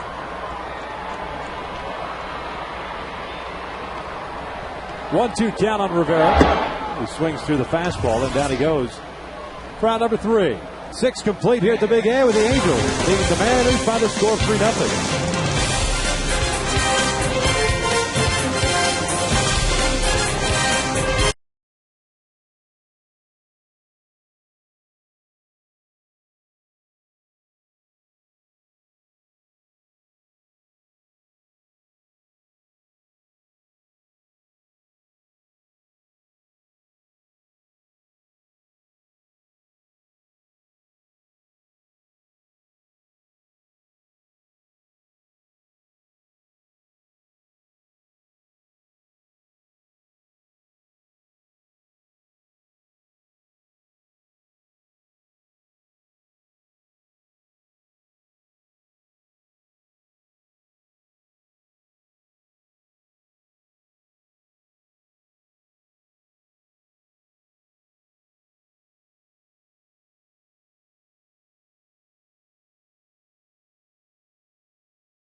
Striking out 5. Gutierrez 0 for 2 with a punch out and a pop-up. Weaver delivers a fastball for a strike. Much better command of all 3 pitches for Jered Weaver tonight compared to that of Sunday's outing against the Oakland A's. Well, spotting that fastball effectively, using it. His slider's been more efficient for him than even the curveball tonight. So it's ability to have 2 or 3 different go-to pitches for him. Hard hit, and Franzen has it go off his glove and into left. So it'll go as an infield single, I would imagine, to start the 7th inning.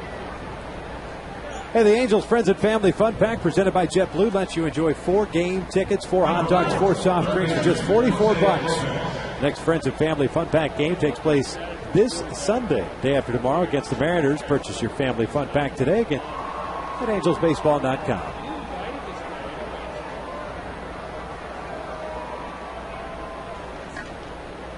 So for the first time in the game, the Mariners have gotten their leadoff man on board. Lopez steps in. He's 0 for 2.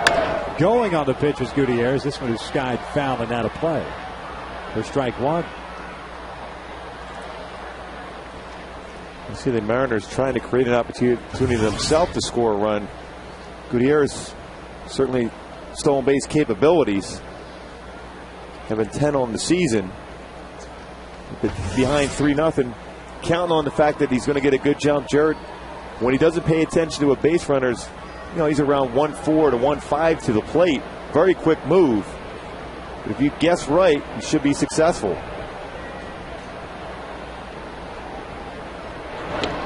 Gutierrez back on that throw.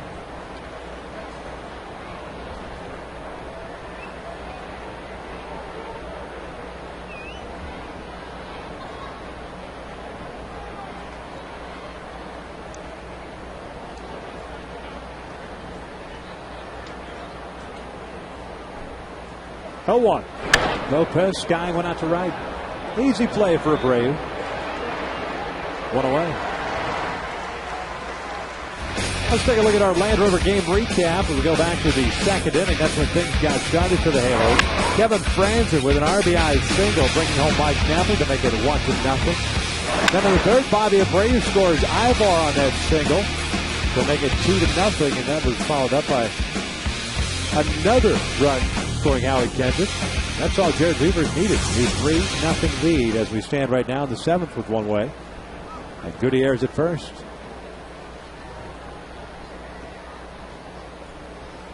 Kendrick scoring on that double play ball hit into by Torrey Hunter. Casey Kotchman takes a strike. Well, that's a great changeup first pitch. When it was down at field level, you can see how good that arm action is on that pitch. You got to think in lines. That's a fastball coming at you if you're a hitter. But the speed differential is so significant that it's an easy pitch to be able to get out in front with.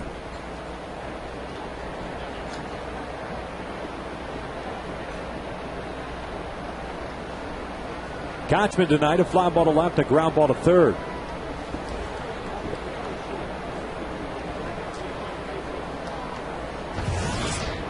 Jered so far has had a fastball, good one at 93 miles an hour, but consistently around 89, 90. He's also thrown some good slow curveballs, 68 mile an hour on that curveball.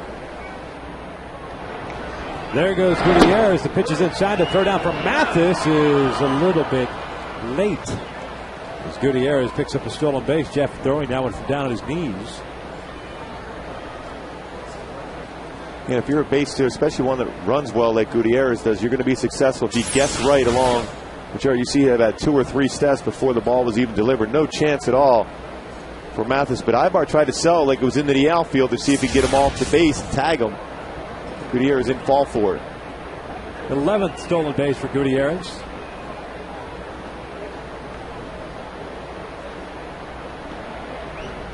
Second time in the game that the Mariners have had a man in scoring position. Jack Wilson had a base hit with 1 out in the 3rd.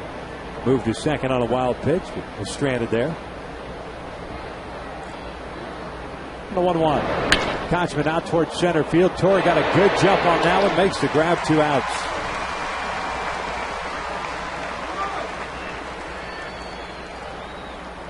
What a jump on that one by Torrey Hunter off the end of the bat by Casey Kochman. See him right at the top here. He's guessing along with him. Sees going to be a fastball the outer half. Immediate jump going towards left center field makes it look easy. Again, you see outfielders. Torrey does a good job with that. Looks in to see if he can determine what the pitch is going to be to give him a better chance to go left or right, depending if it's an off-speed pitch or a fastball. Smoke bounces the first pitch. Curveball foul up the first base line. It's 0-1. Mariner first baseman had a base hit in the second inning and then struck out in the fifth.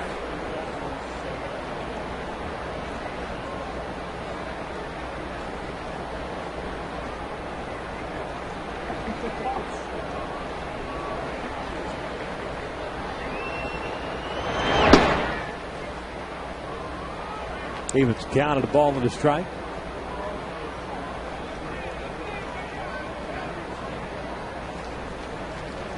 See if Jared will go with either a curveball or a changeup here. See if he can get Smoke out in front of that pitch. There's that off-speed pitch. 1-2 now. The only game ongoing still in the American League. Everything else a final. Cleveland beat Detroit. Toronto beat Baltimore.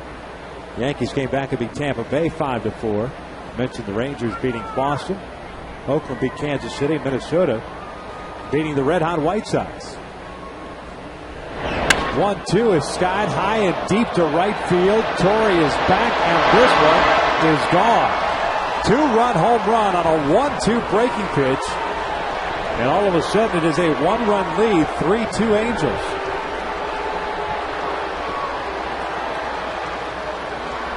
Boy, as comfortable as this lead seemed to be, even though it was 3-0, all of a sudden one swing and it's a 1-run ball game.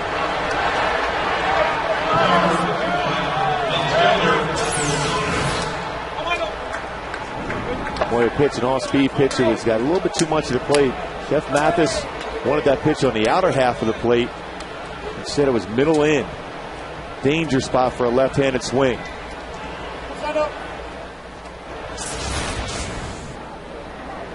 15th home run that Weaver's allowed this year.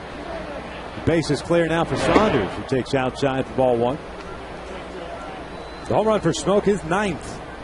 RBI is 35 and 36.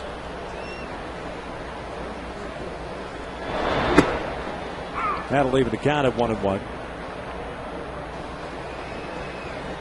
Another all-speed pitch. It wasn't located real well. Got away with that when he entered half.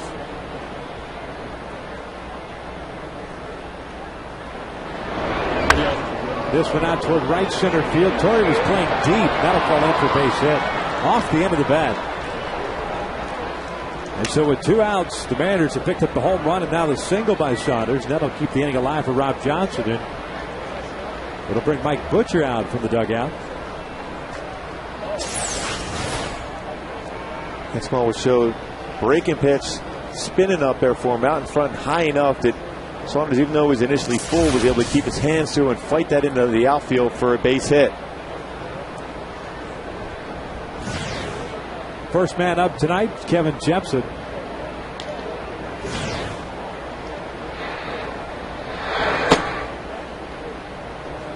Number 32, Johnson.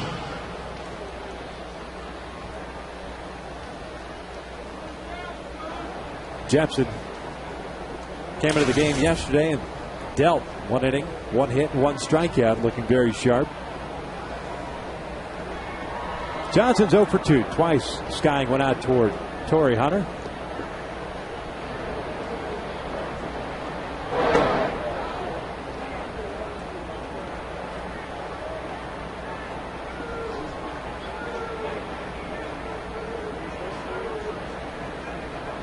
And you could definitely see Saunders thinking about the possibility of a stolen base.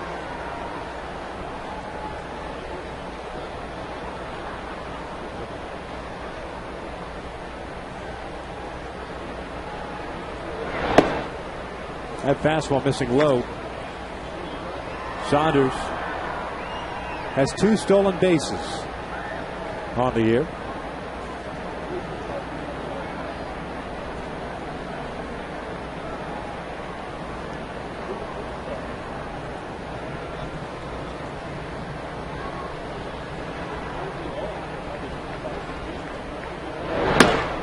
There's a strike. I guess in the conversation with Mike Butcher and Jared Weaver was, hey, you got a good fastball working tonight. Don't go away from that. Throw a lot of off-speed pitches, because the next pitch he throws will be pitch number 100. Still has good velocity, good movement. Trust the fastball also, along with your secondary pitches.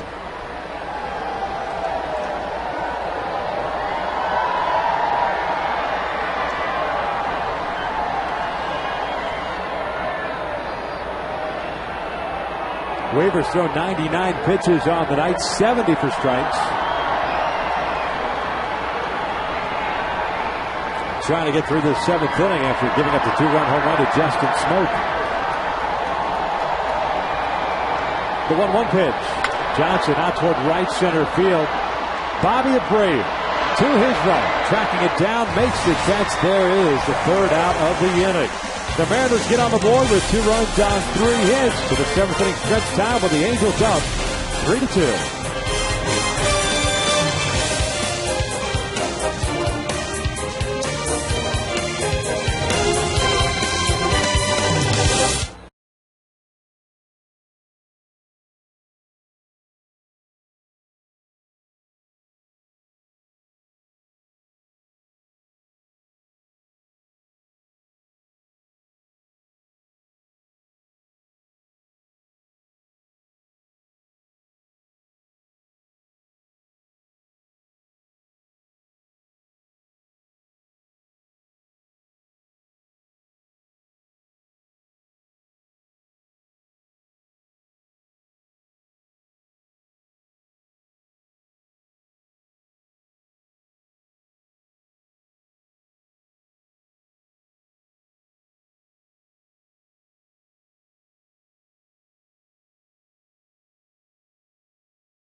In middle part, hits it up the middle for his 3rd hit. 2 doubles and a single for Howie Kendrick. That was our Lexus pursuing perfection. We start the bottom of the 7th inning with the Angels up 3-2 and trying to get one, if not both of those runs back that the Mariners put on the board at the top of the inning, as Fernando Rodney now is up and loosening.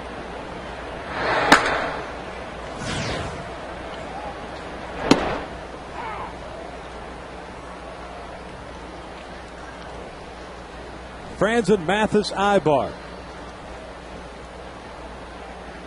Kevin 1 for 2. Base hit, the fly ball to center. Lays off the breaking pitch. It is 1-1. The RBI for Franzen that came in the 2nd inning, his 10th of the year. The inside outs this one over to Smoak, and he'll be retired for round number 1. Let's go back to our Hyundai keys to the game. Well, is trying to dethrone King Felix. They've done a nice job as far as getting some hits together, bunching them, but a couple base running blunders have kept this game close. And guys like King Felix, since they're back in the ball game, it's going to be a tough one now for the Halos the rest of the game. But they have this lead, 3-2 here in the bottom of the 7th. Not many pitches thrown by Felix Hernandez at 80. 80 pitches, 57 for strikes, only 2 punch outs, no walks allowed, and 9 hits given up. But still just down now 3-2. Mathis is twice been put out by Hernandez. Once on a ground out back to Felix, the other on a fly ball to center. 1-0. That is high and deep toward left field. Playable for Saunders, however. Just got underneath that one, and there is out number 2. Just enough late movement on that pitch to be able to jam Matheson just missed hitting that one out to give him that 2-run cushion once again.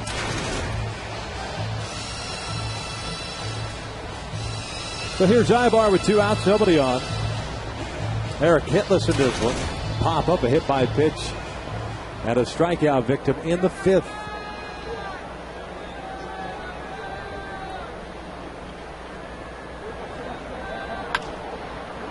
Fouls the first pitch off.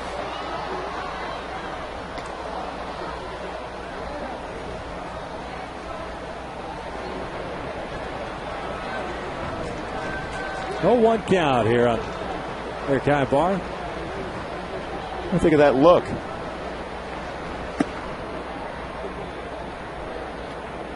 That's what would have happened had you stayed down behind home plate the entire game. The peanut gallery would have started throwing stuff at me by then. Are you serious, man? Look at that look. Blow that out, my man. Congested as Ibar slaps a single to left with 2 outs here in the 7th. That is an amazing look. Eric Ibar's got to be thinking the lines, okay, I'm in first base, good swing, but I got to get in scoring position here. I got to think of the lines, I got to steal a base. Here's the approach. Exmo will show. Felix, great job as far as mechanics. Ran that fastball away, but just a better approach. Putting the bat on the baseball, hitting in the left field for Eric Ibar.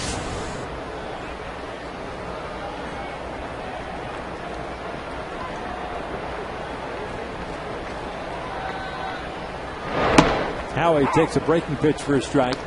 2 doubles, a single, and a run scored for Kendrick.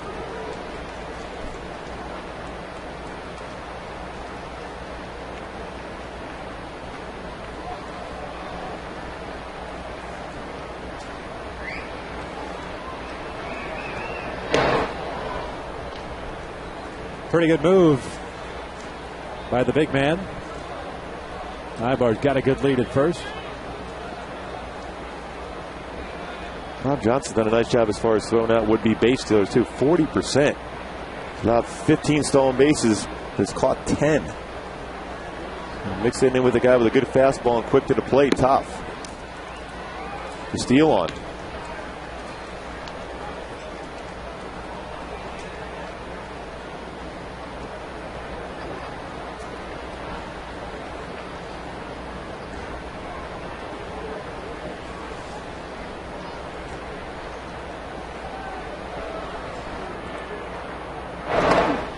Another quick throw over there. The 2 doubles for Howie, giving him 25 on the year. 3 behind the American League leaders, I should say, going into tonight's action. Nick Markakis and Josh Hamilton both with 28.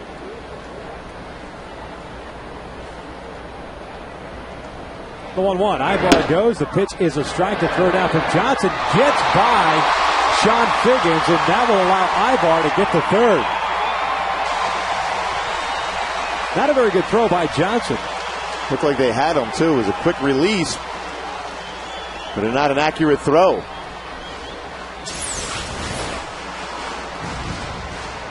Eric Ibar kind of stumbled initially, but not a bad jump. They had a shot at him, but the throw was low. Sean Figgins unable to pick it.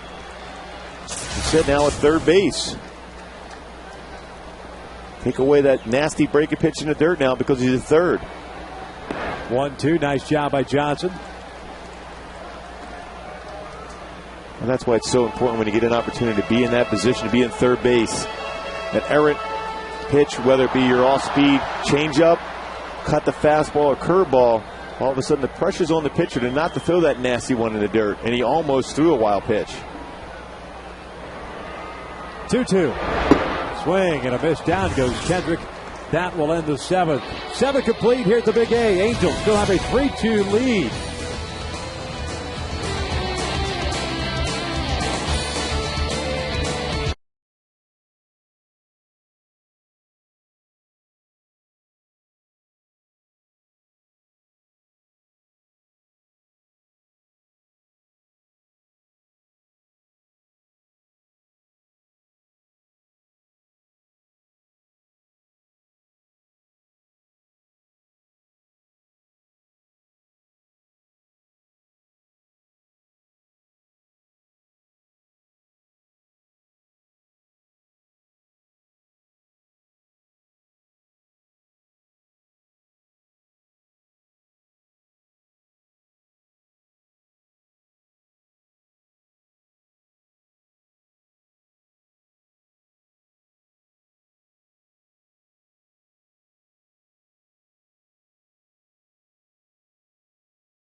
and a drink for only $3.99 plus tax at participating restaurants.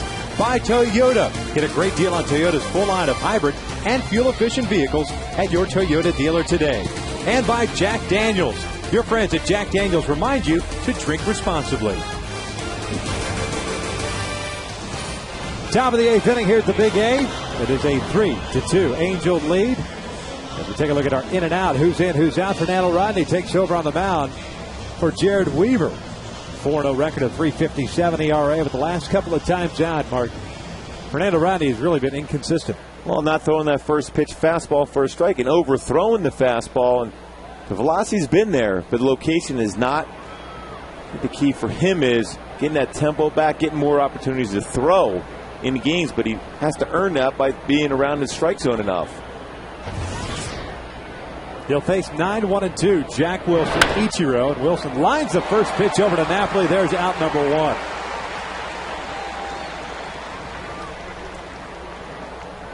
Number 51, line fielder, Suzuki.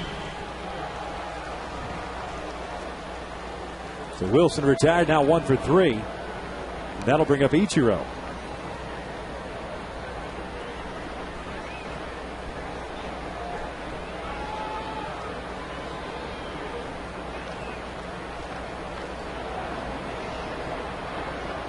Oh for 3 night for Ichiro. He was popped out and grounded out twice.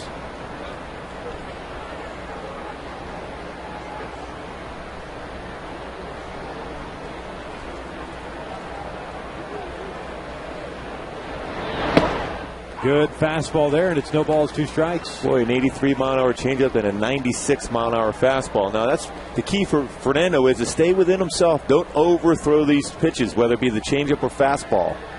Stay within his mechanics and repeat that same arm slot. Changeup got him swinging. Down goes Ichiro. How about that? Off-speed pitch right there to fool one of the premier hitters in baseball. That ball moved about 5 feet. That started on the inner half and ended up in the right-hander's batter's box. You talk about perfect location of an 0-2 pitch. Exmo will show how he's able to turn over that circle changeup and get the swing and miss. It's a devastating pitch. But set up, of course, with the fact that he was 0-2 as opposed to down 2-0 as Figgins fouls off the first pitch. Hitters will not swing at that pitch when they're behind 2-0, so you have to get ahead. And all of a sudden, the hitter realizes that you're going to be around the strike zone. I got to be in protect mode. And once Ichiro started moving that bat through the zone, there's no way to hold off at that point. Figgins 0 for 3. Couple of easy outs considering the way he's been swinging the bats. Got jammed very nicely by Weaver in the 6th inning. A weak ground ball to short. Little pop up in the 1st inning. He was a strikeout victim in the 3rd.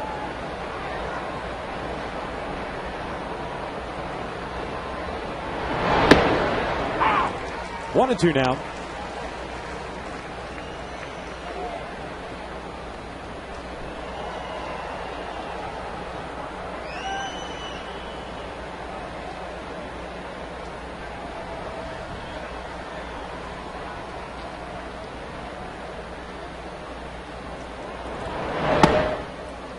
There's that overthrowing of the fastball. Evens the count at 2 balls, 2 strikes.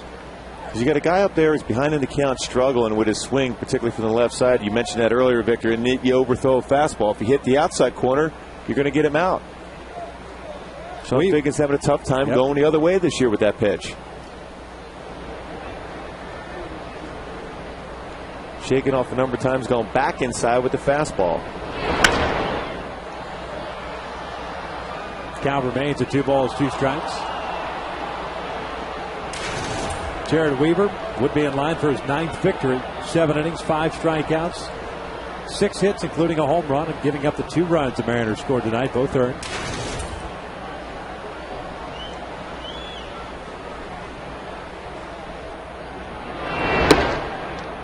Didn't miss by much. Full count now.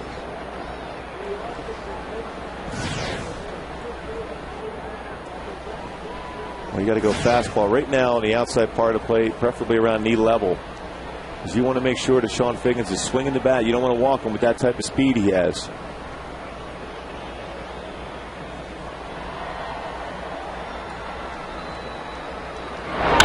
That is hit into right field on a 3-2 pitch. 96-mile-an-hour fastball. Figgins turned on it. He keeps the inning alive for Franklin Gutierrez.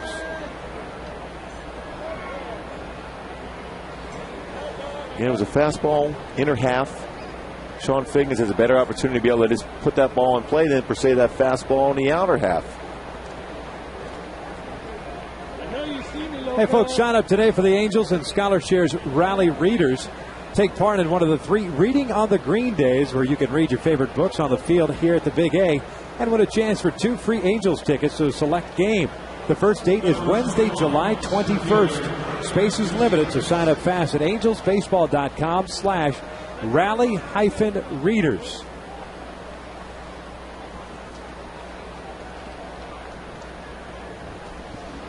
Quick visit by Butcher. Gutierrez steps in. 1 for 3. He had a single, a stolen base, and a run scored in the 7th.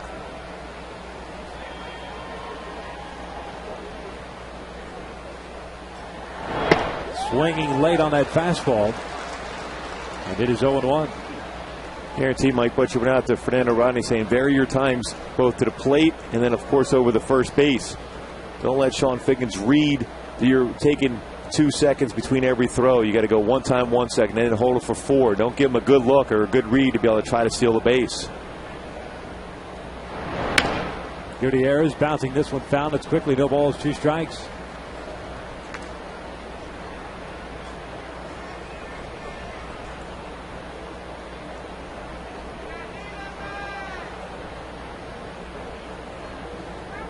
Oh, 2 pitch. Certainly not out of the realm of possibility that Mike Scioscia would put a pitch out on here. See if Sean Figgins would anticipate an off-speed pitch changeup. There goes the runner. Rodney steps off, and Figgins caught between first and second. And he will be tagged out. Thank you very much. Well, some bad base running on top of the poor hitting for the Mariners. Just doomed them thus far. We head to the bottom of the 8th. Angels up.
One person at a time. Boy, it's the Uncle Charlie curveball from Jared Weaver.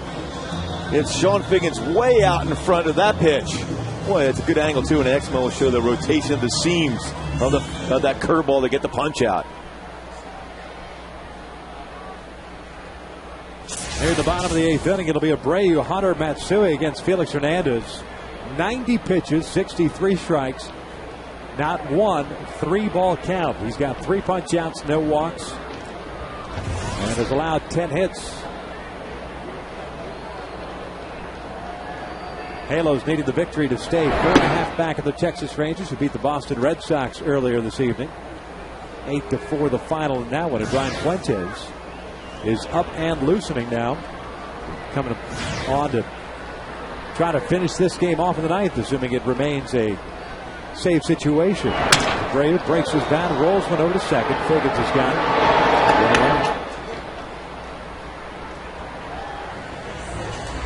Brandon League getting ready down there. The guy with a 97, 98 mile an hour fastball himself. Great split finger fastball too. But if you're King Felix on the hill right now, you want that baseball now. You want the opportunity to get through this inning. Only thrown 92 pitches.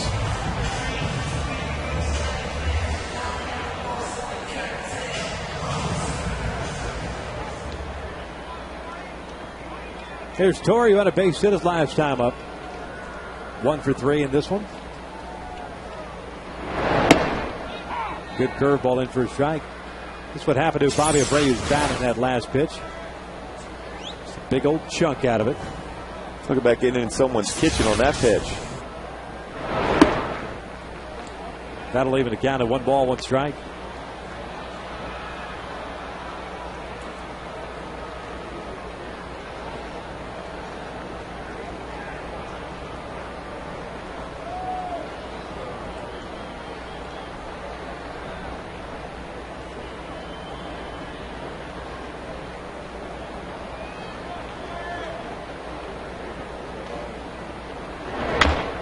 Torrey chopping this one foul right to Dino Evil. It's 1 ball, 2 strikes. Tomorrow night we've got a couple of left-handers on the hill. Ryan Rowland-Smith, the Australian, going for Seattle. And Joe Saunders going for the Angels. Torrey bouncing this one over to third. Lopez has got it. 2 outs. And it's a time, if you're Matsui here, no one on base, you got to look for something middle in to try to turn and knock it out of the yard to give that little extra insurance run. Yes, you want to stay back and drive the ball to left field, but you want to put yourself in position to get a pitch on the inner half. See if you can drive it out of your head to Matsui land. Hideki does have a hit tonight. It was a double in the second inning. 1 for 3 night overall. Takes the curveball in for a strike.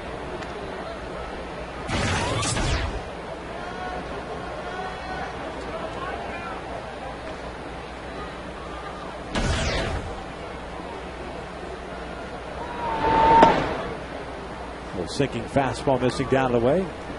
We're evened up at 1 ball, 1 strike. In the ninth for Seattle, Gutierrez, who was at the play when Figgins was picked off, caught stealing.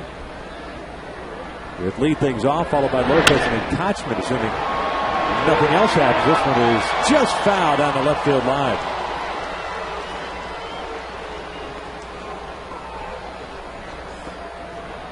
Well, that looked like it had a chance to land on the chalk down the left field line, but just went away off the end of the bat by Matsui.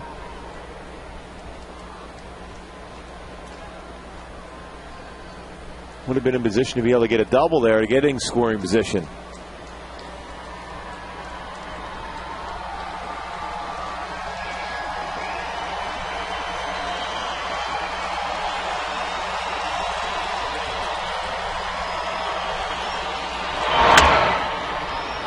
This one up the first base line, but foul.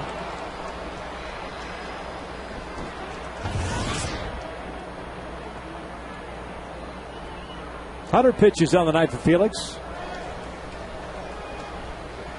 Pretty good ratio, 70 strikes in 100 pitches. Like you mentioned, no 3-ball counts. I've been consistent around the zone. Not necessarily his best fastball or best breaking pitch. Certainly kept himself in the game with no walks. This one out toward left center field. Saunders is there as that ball sliced right back to him. And it's a 1-2-3 inning. We're ahead of the ninth. Angels up 3-2 and turning the ball over to Brian Fuentes to try to make it 2 in a row over Seattle.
Napoli, but he said, no, get away with that one.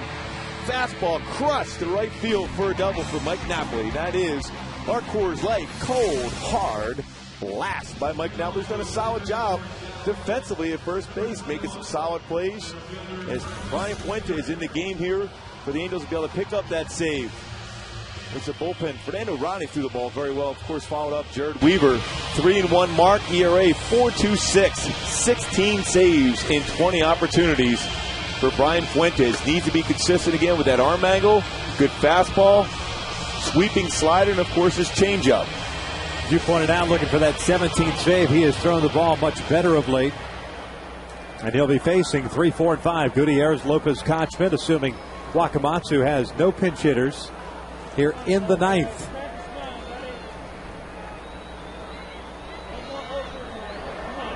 Last outing for Fuentes back on the ninth in Oakland. Went 1 inning and had a strikeout.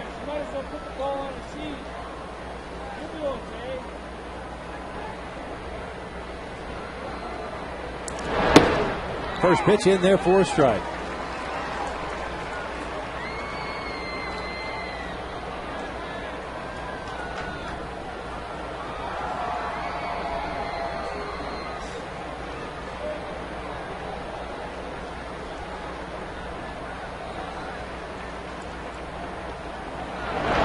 Good breaking pitch, and Gutierrez quickly in the hole at 0-2.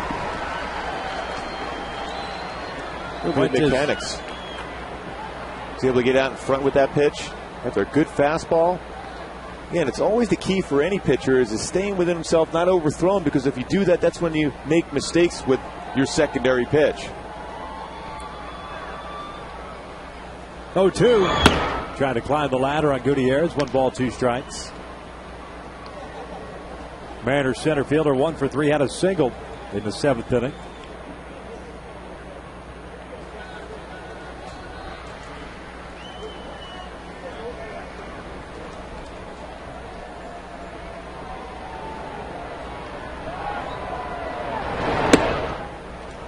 That'll leave the count at 2 balls, 2 strikes. Come on, Lopez. It's time for a big save.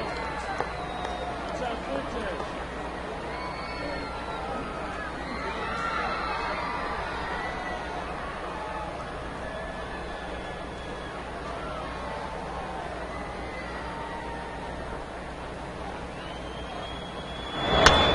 This one fouled back, so the count remains even at 2-2.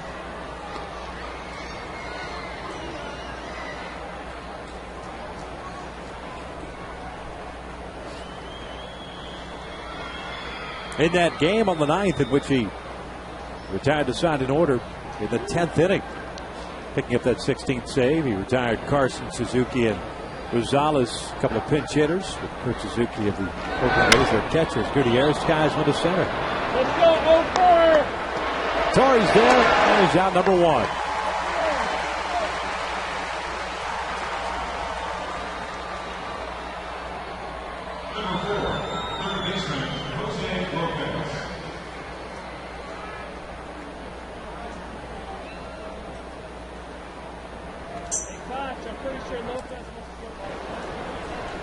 Certainly a guy right here, a fastball hitter, first pitch.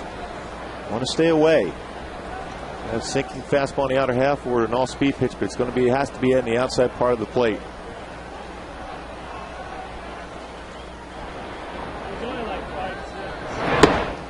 First pitch in there for a strike. That's kind of the wheelhouse for Jose Lopez. 2 down and in.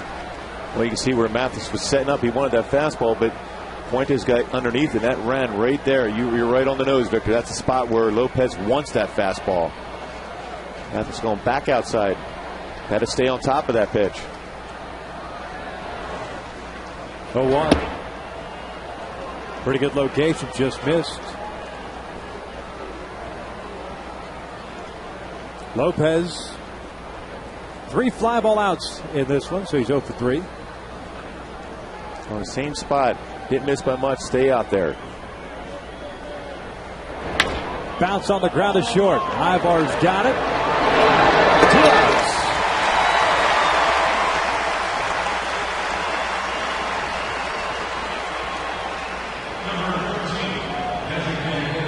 1 out away from picking up their second consecutive victory against the Seattle Mariners and moving 9-2 against the M's this year. The Angels would be back at 5 games over 500 with a victory, would remain 4.5 back of the Texas Rangers. Jared Weaver would be picking up his 9th win. He's still trying to close it out as Fuentes facing Casey Kochman, who's 0 for 3 as the DH tonight. Fastball up and in for ball 1.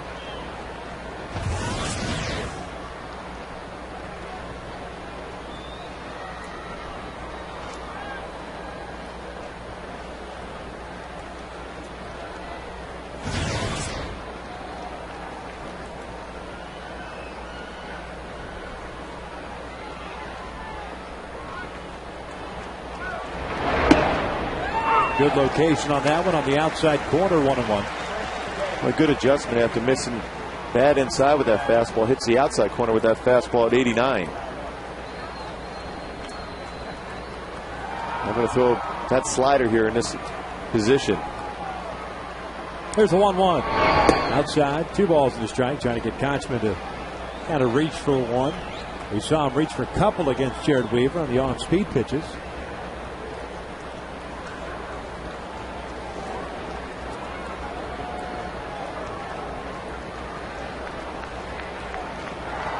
Telling him to shake it off, just kind of something in the batter's mind. He's shaking off, going to an all-speed pitch, but he's going to sneak a fastball. And he's fallen behind at 3 balls in a strike. Got a little left-handed batter, Justin Smoak, although he's a switch hitter, pardon me. Thinking Michael Saunders. He would follow Smoak. He's a left-handed batter. That Smoak getting his hacks in the on-deck circle. Smoak picked up a couple of hits in this one. 3-1. There's a strike, full count. Oh, just a great located fastball here, trying to close this one out. 41,449 here at the Big A tonight.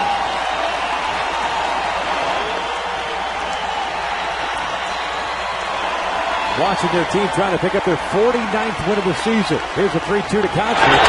Bouncer to the left side. Ivo comes charging in. That baby up. Angels pick up the 3-2 victory, make it 2 in a row against Seattle. Well, we talked about the hype of this great pitching matchup, and it certainly didn't disappoint tonight. But the Eagles offense just enough. Kevin Francis with that big base hit. Of course, Howie Kendrick with 3, including 2 doubles. The bullpen, Fernando Rodney solid in the 8th. Fuentes closes it up in the 9th, but Jared Weaver outpits King Felix to win this ballgame. A huge win considering the offense was there just enough, but the pitching was excellent tonight, and so was the defense for the Angels. Bobby Abreu had a nice night as well, picking up an RBI single in the 3rd inning. Jared Weaver picked up his 9th win. Howie also had a big night himself. A 3-hit night, going 3 for 4 with a couple of doubles. And you mentioned that Felix Hernandez picked a loss. He's now 7-6, and when you lose here at the Big A, if you're the opposing team, that's what you got to see on the bus ride back to the hotel. Yeah. The halo.